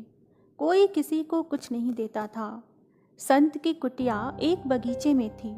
कोई व्यक्ति उनके पास आता तो वह उसे अपने बगीचे से फल तोड़कर खाने को देते और बकरी का दूध भी लोगों को पीने के लिए देते थे। एक बार इस संत ने किसी से कहा कि बहुत ही जल्द तुम्हें गड़ा हुआ खजाना मिलने वाला है, और उसकी बात सच निकली। फिर कुछ समय के बाद संत ने किसी से कहा कि तुम्हारे घर की छत आज रात को गिरने वाली है। उस व्यक्ति ने संत की बात मान ली और घर से बाहर रहने लगा। एक बार फिर से संत की बात सच हुई और उस व्यक्ति की छत वास्तव में अगले ही दिन गिर गई। अब यह हुआ कि पूरे गांव में सभी के अंदर एक धारणा बन गई थी कि संत की कही बात कभी गलत हो ही नहीं सकती। उसी गांव में एक अनाथ आश्रम भी था जिसमें कुछ दिनों से बिल्कुल भी दान नहीं आ रहा था। वहां के बच्चे भोजन और वस्त्र के लिए तरस रहे थे। ऐसी स्थिति में उस अनाथ आश्रम के अध्यक्ष इस संत के पास पहुंचे और उनसे विनती की और कहा, हे संत महात्मन, आपने आज तक जो भी कहा है वह सत्य ही हुआ है। मैं आपसे एक झूठ बोलने की प्रार्थना करता हूँ। आप बस इतना कह दें कि 3 दिन बाद प्रलय होने वाला है। संत ने कहा, मेरे बोलने से कुछ नहीं होने वाला, झूठ तो आखिर झूठ ही रहेगा। इस पर व्यक्ति बोला, मैं जानता हूँ, परंतु आपके एक झूठ से अनाथालय के बहुत सारे बच्चों को जिंदगी मिल सकती है। संत बोले, मेरे झूठ बोलने से बच्चों का क्या संबंध? संत ने आगे कहा कि पर अगर तुम्हें लगता है कि मेरे झूठ बोलने से बच्चों को भोजन मिल सकता है तो मुझे सहर्ष स्वीकार है। दूसरे दिन संत ने किसी से कहा कि 3 दिनों में प्रलय होने वाला है, और ये बात आग की तरह पूरे गांव में फैल गई। सभी जानते थे कि संत की बात हमेशा सच होती है। किसी ने कहा कि प्रलय के समय जल और थल मिल जाते हैं। ऐसा जानकर सभी मंदिर के प्रांगण में एकत्र होकर प्रार्थना करने लगे। एक दिन पहले ही अनाथ आश्रम का अध्यक्ष मंदिर के पुजारी से मिलकर सारी बात बता चुका था। मंदिर के पुजारी ने घोषणा की कि सबको अगर समाप्त ही होना है तो क्यों न दान पुण्य करके ही मरे। यह सुनकर सभी लोग अपने घर की ओर दौड़े। जिसने जो पाया, अन्न, धन, पशु, वस्त्र, सभी कुछ दान कर दिए। अनाथ आश्रम में भी दान दिया। फिर तीसरा दिन आया और चला भी गया। कोई प्रलय जैसी चीज नहीं घटी, परंतु दान पुण्य से ग्राम वासियों को अद्भुत आनंद मिला, तृप्ति मिली, जिसका स्वाद उन्होंने पूरे जीवन में कभी नहीं चखा था। उस दिन के बाद वहाँ के लोगों में अद्भुत परिवर्तन आ गया और लोगों ने अपनी कृपणता छोड़ दी। परहित चिंतन में छिपे स्वाद को वे चख चुके थे। समस्याएं किसकी नहीं हैं? समस्याएं सभी को होती हैं। इसलिए हमें छोटी छोटी समस्याओं के बारे में ज़्यादा सोचकर डिप्रेशन में आने की ज़रूरत नहीं है। हमें किसी भी हालत में अपना मन शांत रखना है और हमारे जीवन को शांति से जीना है। डिप्रेशन ग्रस्त एक सज्जन जब 50 साल की उम्र से ज़्यादा के हुए तो उनकी पत्नी ने एक काउंसलर का अपॉइंटमेंट लिया जो ज्योतिषी भी थे। पत्नी बोली, ये भयंकर डिप्रेशन में है, कुंडली भी देखिए इनकी। और उसकी पत्नी ने बताया कि इनके कारण वे भी ठीक नहीं रहती। ज्योतिषी ने कुंडली देखी, सब सही पाया। अब उन्होंने काउंसलिंग शुरू की, कुछ पर्सनल बातें भी पूछी और सज्जन की पत्नी को बाहर बैठने को कहा। सज्जन बोलते गए, बहुत परेशान हूँ, चिंताओं से दब गया हूँ, नौकरी का प्रेशर, बच्चों का एजुकेशन और जॉब का टेंशन, घर का लोन, कार का लोन, कुछ नहीं करता मैं। दुनिया मुझे तोप समझती है पर मेरे पास कारतूस जितना भी सामान नहीं है। मैं डिप्रेशन में हूँ। और कहते हुए पूरे जीवन की किताब खोल दी। तब विद्वान काउंसलर ने कुछ सोचा और पूछा, 10वीं में किस स्कूल में पढ़ते थे? सज्जन ने उन्हें स्कूल का नाम बता दिया। काउंसलर ने कहा, आपको उस स्कूल में जाना होगा, आप वहाँ से आपकी 10वीं क्लास का रजिस्टर लेकर आना, अपने साथियों के नाम देखना और उन्हें ढूंढकर उनके वर्तमान हालचाल की जानकारी लेने की कोशिश करना। सारी जानकारी को एक डायरी में लिखना और 1 महीने बाद मुझे मिलना। सज्जन स्कूल गए, मिन्नतें करके रजिस्टर ढूंढवाया, फिर उसकी कॉपी करा लाए जिसमें करीब 150 बच्चों के नाम थे। महीना भर दिन रात कोशिश की, फिर भी बहुत मुश्किल से अपने 70-75 सहपाठियों के बारे में जानकारी एकत्रित कर पाई। घोर आश्चर्य, उसमें से 15 लोग मर चुके थे, 5 विधवा विधुर और 12 तलाकशुदा थे। 10 नशेड़ी निकले जो बात करने के भी लायक नहीं थे। कुछ का तो पता ही नहीं चला कि अब वे हैं कहाँ। 4 इतने गरीब निकले कि पूछो मत। 5 इतने अमीर निकले कि यकीन ही नहीं हुआ। कुछ कैंसरग्रस्त, कुछ लकवा, कुछ डायबिटीज, अस्थमा या दिल के रोगी निकले। 1-2 लोग एक्सीडेंट्स में हाथ पांव या रीढ़ की हड्डी में चोट से बिस्तर पर पड़े हुए थे। कुछ के बच्चे पागल, आवारा या निकम्मे निकले। एक जेल में था, एक 52 के उम्र में सेटल हुआ था, इसलिए अब शादी करना चाहता था। एक अभी भी सेटल नहीं हुआ था पर 2 तलाक के बावजूद तीसरी शादी की फिराक में था। महीने भर 10वीं कक्षा का रजिस्टर भाग्य की व्यथा खुद सुना रहा था। काउंसलर ने पूछा, अब बताओ डिप्रेशन कैसा है। इन सज्जन को समझ में आ गया कि वास्तव में उन्हें कोई बीमारी है ही नहीं। वो भूखे नहीं मर रहे, दिमाग एकदम सही है। कचहरी, पुलिस, वकीलों से उनका पाला नहीं पड़ा। उनके बीवी बच्चे बहुत अच्छे हैं, स्वस्थ हैं, वे खुद भी बहुत स्वस्थ हैं। डॉक्टर, अस्पताल से पाला नहीं पड़ा।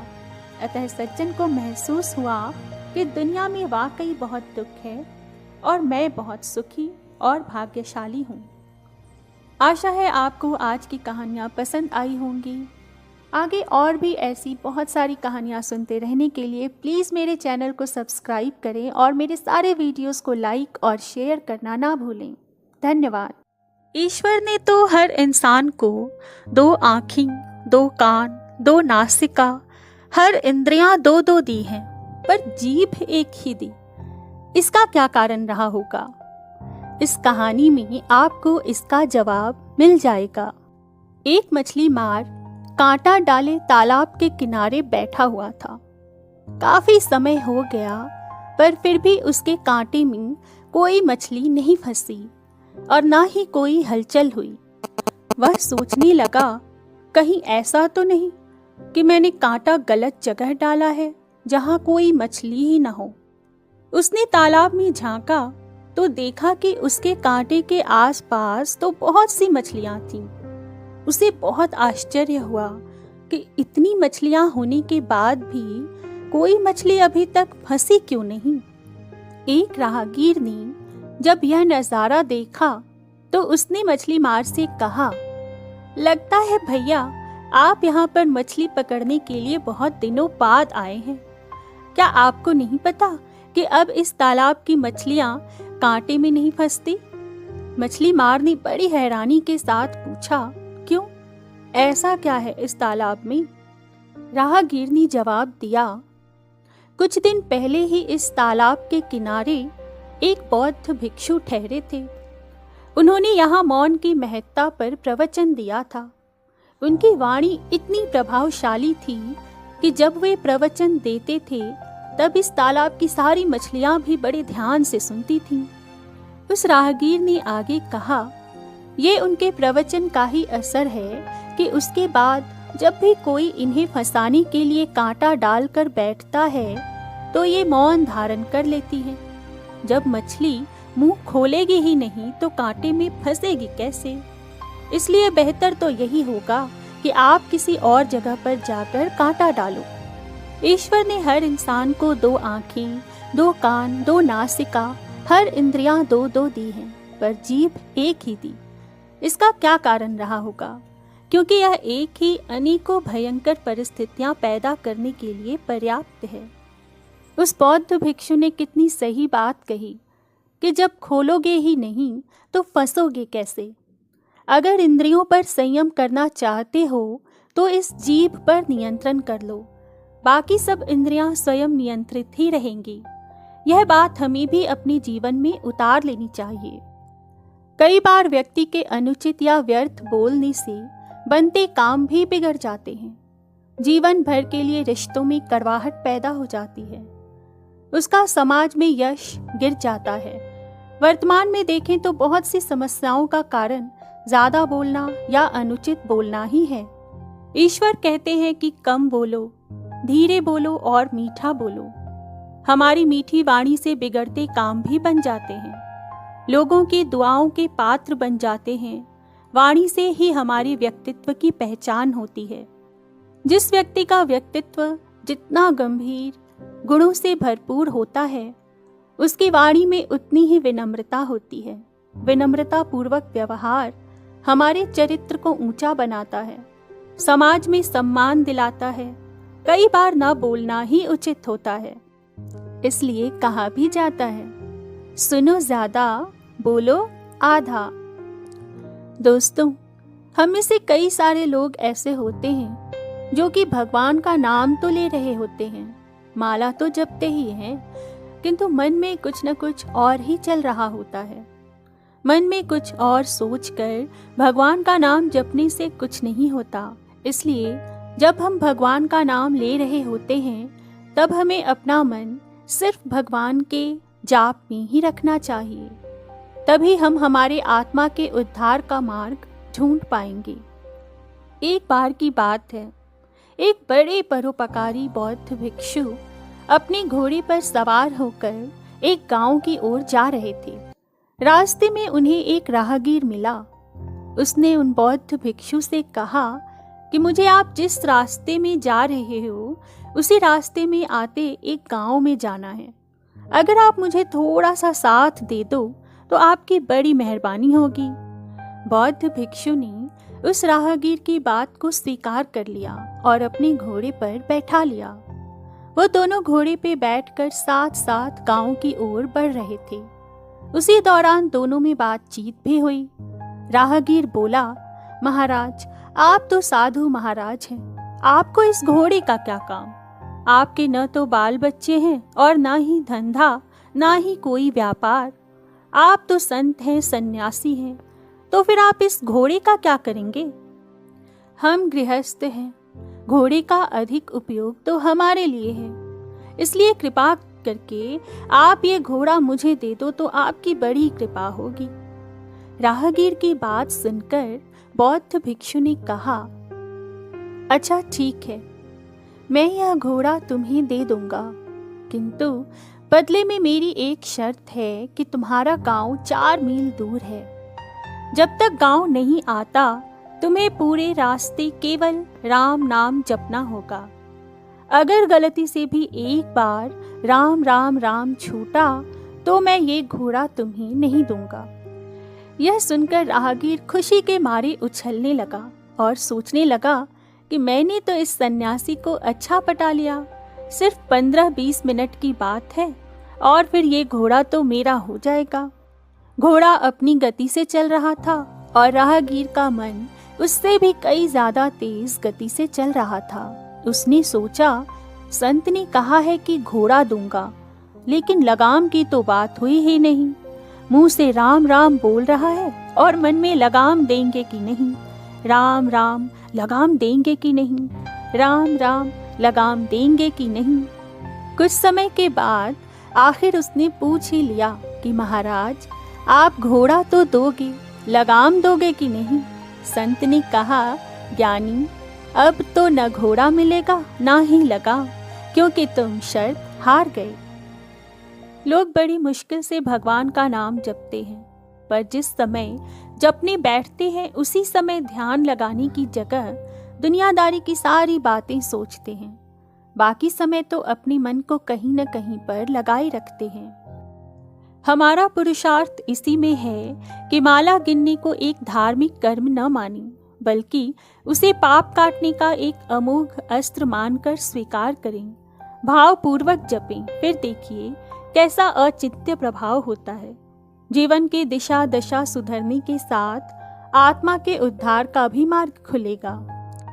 मित्रों, आप में से कई सारे लोग सोचते होंगे कि ईश्वर ने सबको एक समान क्यों नहीं बनाया, उसने सबको एक जैसी सुविधा क्यों नहीं दी। ईश्वर ने ऐसा इसलिए नहीं किया है क्योंकि सभी के कर्म एक समान नहीं हैं। इस कहानी में उसी के बारे में बात की गई है। एक दिन एक अमीर आदमी भगवान शिव के दर्शन करने के लिए मंदिर में गया। इस अमीर आदमी ने बहुत ही महंगे जूते पहन रखे थे और उसने ऐसा भी सुना था कि इस मंदिर में अक्सर चोरी होती रहती है। इस वजह से उसका मन नहीं हुआ कि वह अपने कीमती जूते बाहर छोड़कर चला जाए। जूते पहनकर वह मंदिर में नहीं जा सकता था और उसे ऐसे ही बाहर छोड़कर जाना वह उचित नहीं समझता था।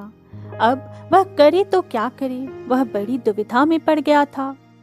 थोड़ी देर सोचने के बाद उस अमीर आदमी ने मंदिर के बाहर बैठे एक भिखारी से बात की। अमीर आदमी ने उस भिखारी को अपने जूते संभालने के लिए दे दिए। भिखारी भी उसके जूते संभालने के लिए राजी हो गया। फिर वह अमीर आदमी अंदर मंदिर में पूजा करने के लिए चला गया। पूजा में बैठे बैठे उस अमीर आदमी के मन में ख्याल आया कि भगवान ने कैसी विषम दुनिया बनाई है। मेरे जैसे कई लोगों को पैरों में कीमती जूते पहनने लायक बनाया है, लेकिन उस बेचारे भिखारी जैसे अनगिनत लोगों को रोटी खाने के लिए भी भीख मांगनी पड़ती है। वह अमीर आदमी मन ही मन भगवान से फरियाद करते हुए बोला कि आपने सब लोगों को एक समान क्यों नहीं बनाया, आपने सभी को एक जैसी सुविधा क्यों नहीं दी। फिर उसने मन ही मन तय किया कि यहाँ से वापस जाते समय वह उस भिखारी को 500 रुपये देकर जाएगा। पूजा खत्म होने के बाद जब अमीर आदमी बाहर आया तो ना उसे अपने जूते दिखे, ना ही उसे वह भिखारी दिखा। उस अमीर आदमी को लगा कि भिखारी किसी काम से कहीं बाहर गया होगा, इसलिए थोड़ी देर तक उसने वहीं खड़े रहकर भिखारी का इंतजार किया। काफी देर तक इंतजार करने के बाद भी जब भिखारी वापस नहीं आया तो उस अमीर आदमी को पता चल गया कि भिखारी उसे ठग कर चला गया है। दुखी होकर अमीर आदमी नंगे पैर ही अपने घर की तरफ चल पड़ा। रास्ते में उस अमीर आदमी ने देखा कि फुटपाथ पर एक जूते चप्पल बेचने वाला बैठा है। अमीर आदमी एक जोड़ी चप्पल खरीदने के लिए उसके पास पहुंचा। वहां पहुंचते ही उस अमीर आदमी की नजर उसके जूते के जैसे ही जूते पर पड़ी। अमीर आदमी तुरंत पहचान गया कि ये तो उसी के जूते हैं। पूछने पर बेचने वाले ने पहले मना किया, लेकिन बार बार पूछने पर और दबाव देने पर उसने माना कि यह जूते उसे एक भिखारी 500 रुपए में बेच कर गया है। अब वह अमीर आदमी बिना चप्पल खरीदे मुस्कुराते हुए वहां से अपने घर की तरफ नंगे पैर ही चला गया। उसे भगवान से की गई अपनी फरियाद का जवाब मिल चुका था। उसे समझ में आ गया था कि जब तक लोगों के कर्म एक जैसे नहीं होते तब तक सब एक समान नहीं हो सकते। भगवान ने तो उस भिखारी के तकदीर में 500 रुपए लिखे ही थे, लेकिन कैसे कर्म करके उन्हें लेना है यह उस भिखारी के हाथ में था। अगर वह चोरी ना भी करता फिर भी उसे 500 रुपए मिलने वाले थे। शायद उसके ऐसे ही बुरे कर्मों की वजह से आज वह एक भिखारी था। व्यक्ति के अच्छे विचार ही व्यक्ति को महान बनाते हैं। इस दुनिया में खुद के भले के लिए तो सभी काम करते हैं, किंतु जो दूसरों के भले के लिए काम करे और दूसरों के लिए जिए वही सच्चा महान होता है। एक दिन एक महान बौद्ध भिक्षु से मिलने के लिए एक राजा आए। राजा ने उस महान बौद्ध भिक्षु से पूछा कि क्या इस दुनिया में ऐसा कोई व्यक्ति है जो बहुत महान हो लेकिन उसे दुनिया वाले नहीं जानते हों। बौद्ध भिक्षु ने राजा से विनम्र भाव से मुस्कुराते हुए कहा, हम दुनिया के ज्यादातर महान लोगों को नहीं जानते हैं। दुनिया में ऐसे कई लोग हैं जो महान लोगों से भी कहीं ज्यादा महान हैं। राजा ने बौद्ध भिक्षु से कहा, ऐसा भला कैसे संभव है? बौद्ध भिक्षु ने कहा, मैं आपको ऐसे कई व्यक्तियों से मिलवाऊंगा। ऐसा कहकर बौद्ध भिक्षु राजा को लेकर एक गांव की ओर चल पड़े। रास्ते में कुछ दूरी पर पेड़ के नीचे एक बूढ़ा आदमी उनको मिला। उस बूढ़े आदमी के पास पानी का एक घड़ा और कुछ रोटियां थीं। बौद्ध भिक्षु और राजा ने उससे मांग कर रोटी खाई और पानी पिया। जब राजा उस बूढ़े आदमी को रोटी के दाम देने लगा तो वह आदमी बोला, महोदय, मैं कोई दुकानदार नहीं हूँ, मैं बस वही कर रहा हूँ जो मैं इस उम्र में करने योग्य हूँ। बौद्ध भिक्षु ने राजा को इशारा करते हुए कहा कि देखो राजन, इस बूढ़े आदमी की इतनी अच्छी सोच ही इसे महान बनाती है। फिर दोनों ने गांव में प्रवेश किया। वहां पर उन्हें एक स्कूल नजर आया। स्कूल में उन दोनों की मुलाकात एक शिक्षक से हुई। राजा ने उससे पूछा कि आप इतनी सारे छात्रों को पढ़ाते हो तो फिर आपको कितनी तनख्वाह मिलती है। उस शिक्षक ने राजा से कहा कि महाराज, मैं तनख्वाह के लिए नहीं पढ़ा रहा हूँ। यहाँ पर कोई शिक्षक नहीं था और विद्यार्थियों का भविष्य दांव पर था, इस कारण मैं उन्हें मुफ्त में शिक्षा देने आ रहा हूँ। तब बौद्ध भिक्षु ने राजा से कहा कि महाराज, दूसरों के लिए जीने वाले बहुत ही महान होते हैं। बौद्ध भिक्षु की बात राजा अच्छे से समझ गए कि वास्तव में महान लोग कैसे होते हैं। अगर आप कोई काम सेवा के भाव से कर रहे हो तो आपको वो काम छोटा हो या फिर बड़ा, उससे कोई फर्क नहीं पड़ना चाहिए। एक दिन महात्मा गांधी के पास एक लड़का आया और बोला, गांधी जी, मैं भी देश की सेवा करना चाहता हूँ। मैंने बहुत लोगों से सुना है कि देश की सेवा के लिए आपसे अच्छा माध्यम कोई और हो ही नहीं सकता है। क्या आप कृपया मुझे भी अपने साथ काम करने का अवसर दीजिएगा। गांधी जी की खासियत थी कि वे कभी खाली नहीं बैठते थे। उन्होंने उस लड़के को देखा और बोले, ठीक है, अभी मैं तो चरखा चला रहा हूँ, तुम ये सूत इकट्ठा कर दो। उस लड़के ने ये काम कर दिया। वहाँ कुछ बर्तन भी रखे हुए थे। गांधी जी ने लड़के से कहा, ये बर्तन भी साफ कर दो। कुछ देर बाद गांधी जी ने आश्रम में झाड़ू लगाने का काम दे दिया। इस तरह गांधी जी उस लड़के से छोटे छोटे काम करवा रहे थे। ये सभी काम उस लड़के की नज़र में सही नहीं थे, लेकिन वह अनमने मन से कर रहा था। उसे यह सब काम करने में बिल्कुल भी मज़ा नहीं आ रहा था। 4-5 दिन के बाद उस लड़के ने गांधी जी से क्षमा मांगी और बोला, मैं अब जा रहा हूँ, मुझे आगे क्या करना है इसका विचार करूँगा। गांधी जी ने उससे पूछा कि तुम क्यों जा रहे हो। उस लड़के ने कहा, मैं पढ़ा लिखा हूँ, अच्छे परिवार से हूँ, ये सब काम मेरे लिए सही नहीं है जो आप मुझसे करवा रहे हैं। गांधी जी बोले, मैं तुम्हारी यही परीक्षा लेना चाहता था। जिन लोगों को देश की सेवा करनी है वे लोग ये नहीं देखते कि काम छोटा है या बड़ा है, वे सिर्फ सेवा के भाव से काम करते हैं। गांधी जी को श्रीमद् भगवत गीता बहुत पसंद थी। वे कहा करते थे, गीता कहने वाले श्री कृष्ण बहुत महान और ज्ञानी थे। श्री कृष्ण छोटे से छोटा काम भी बहुत प्रसन्न होकर करते थे। युधिष्ठिर जब चक्रवर्ती सम्राट बने तब श्री कृष्ण ने उनके यहाँ लोगों के जूठे दोने पत्तल उठाए थे। महाभारत युद्ध में वे अर्जुन के सारथी बने। जो व्यक्ति हर छोटा काम सेवा मानकर करता है, वास्तव में वही गीता का ज्ञान दे सकता है। अर्थात सेवा करने वाले लोगों को छोटे और बड़े काम में कभी फर्क नहीं करना चाहिए। एक कुम्हार था जो कि मिट्टी के बर्तन बनाने का काम करता था। उसका नाम रविंद्र था। रविंद्र ने मिट्टी ढोने के लिए 5-7 गधे पाल रखे थे। उसका एक लड़का भी था जिसका नाम था परेश। परेश 8वीं कक्षा में पढ़ता था। कोरोना महामारी के कारण परेश का स्कूल बंद था और वह घर पर रहकर ही पढ़ाई करता था।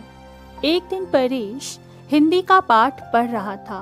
उसमें उसने एक मुहावरा पढ़ा, एक पंथ 2 काज। उसने चाक पर बर्तन बनाते अपने पिताजी से पूछा, पिताजी, एक पंथ 2 काज का क्या मतलब होता है। उसके पिता रविंद्र ने कहा, अरे ये तो बहुत आसान है। इसका मतलब होता है कि एक साथ दो दो काम करना। परेश ने पूछा, कोई उदाहरण बताओ पिताजी। रविंद्र ने कहा, बेटा, जैसे मैं चाक पर काम करते करते मिट्टी के बर्तन खरीदने आने वाले ग्राहकों को बर्तन दिखाकर बेच देता हूँ। काम का काम और दाम का दाम।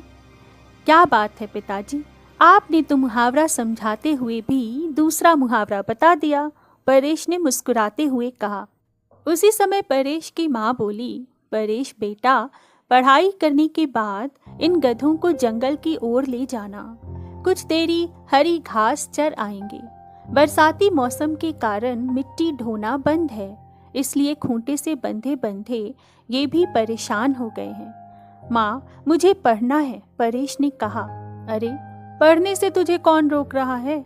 किताब ले जाना और वहाँ खुले वातावरण में पढ़ लेना। वहाँ गधे भी चरते रहेंगे, माँ ने उसे समझाते हुए कहा। इस बीच रविंद्र ने कहा, परेश, अभी मैंने तुझे कौन सा मुहावरा समझाया था? ताजी, एक पंथ दो काज। इस पर रविंद्र ने कहा, तुम्हारी माँ भी तो यही कह रही है कि गधों को चराते चराते अपनी पढ़ाई भी करते रहना, वहाँ तुझे कोई रोक टोक भी नहीं करेगा। परेश ने अपनी माँ और पिताजी की बात मान ली और वो गधों को लेकर जंगल की तरफ निकल गया। उनमें एक गधा थोड़ा शरारती था। वह चरते चरते इधर उधर खेतों की तरफ चला जाता। फसल खराब ना कर दे, इसलिए उस पर नजर रखना भी जरूरी था। अतः परेश ने एक तरकीब निकाली ताकि उसे पढ़ाई में रुकावट भी न आए और उस गधे पर भी निगरानी रहे। वह अपनी किताब लेकर गधे की पीठ पर बैठ गया। गधा चरता रहा और परेश किताब पढ़ने लगा। गधे की पीठ पर बैठकर परेश को तो मजा भी आ रहा था। आते जाते जो भी लोग उसे देखते तो यही कहते, बच्चा हो तो इसके जैसा मेहनती, एक पंथ दो काज कर रहा है, अपनी पढ़ाई भी और साथ ही साथ गधों की रखवाली भी। दोस्तों, आप सभी ने दोस्ती की तो कई सारी कहानियां सुनी होंगी, लेकिन आपने ऐसी कहानी आज से पहले कभी नहीं सुनी होगी। यह कहानी सीधे आपके दिल को छू लेगी। इस कहानी को सुनने के बाद आपको अपने पुराने दोस्तों की याद जरूर आएगी। एक लड़का एक दिन अचानक से अपने दोस्त के घर पर गया।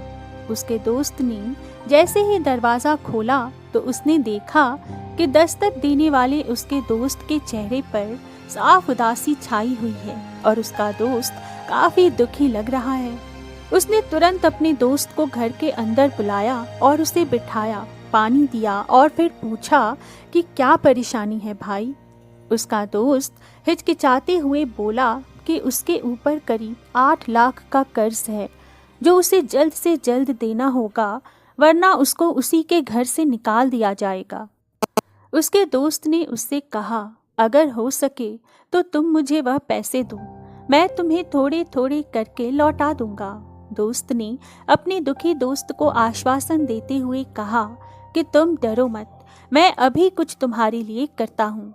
यह कहकर उसने अपनी पत्नी को दूसरे कमरे में बुलाया और उसे कहा कि उसके पास जितना भी कीमती सामान है वह उसे दे दे।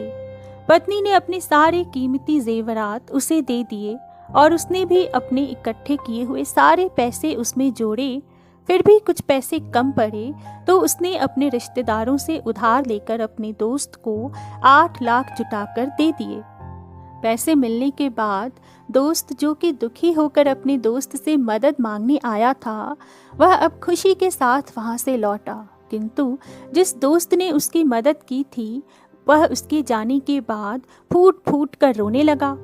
उसे ऐसा रोता हुआ देखकर उसकी पत्नी ने उसे चुप करने की बहुत कोशिश की, पर वह फिर भी बहुत जोर जोर से रोता ही रहा। उसकी पत्नी ने फिर उसके रोने की वजह जानने का बहुत प्रयास किया। उसकी पत्नी को लग रहा था कि अपने दोस्त के लिए उसने अपने रिश्तेदारों से उधार ले लिया है और इसी कारण से वह रो रहा है। लेकिन अपने पति की रोने की वजह जानकर पत्नी खुद अचंभित रह गई। उसके पति ने उससे कहा कि मैं एक अच्छा मित्र बिल्कुल नहीं हूँ। मेरा दोस्त इतने कष्ट में था और मुझे पता भी नहीं था। अगर वह मेरे घर पर आज मदद मांगने नहीं आता, तब मुझे तो कभी भी पता ही नहीं चलता कि वह इतना दुखी है। दोस्तों, दोस्ती कोई जताने वाली नहीं बल्कि निभाने वाली चीज़ होती है। इस कहानी को सुनने के बाद आपको यह अच्छे से समझ में आ गया होगा कि एक दोस्त का अपने दूसरे दोस्त के प्रति कैसे विचार होने चाहिए और कैसे उन रिश्तों को निभाने की भावना होनी चाहिए।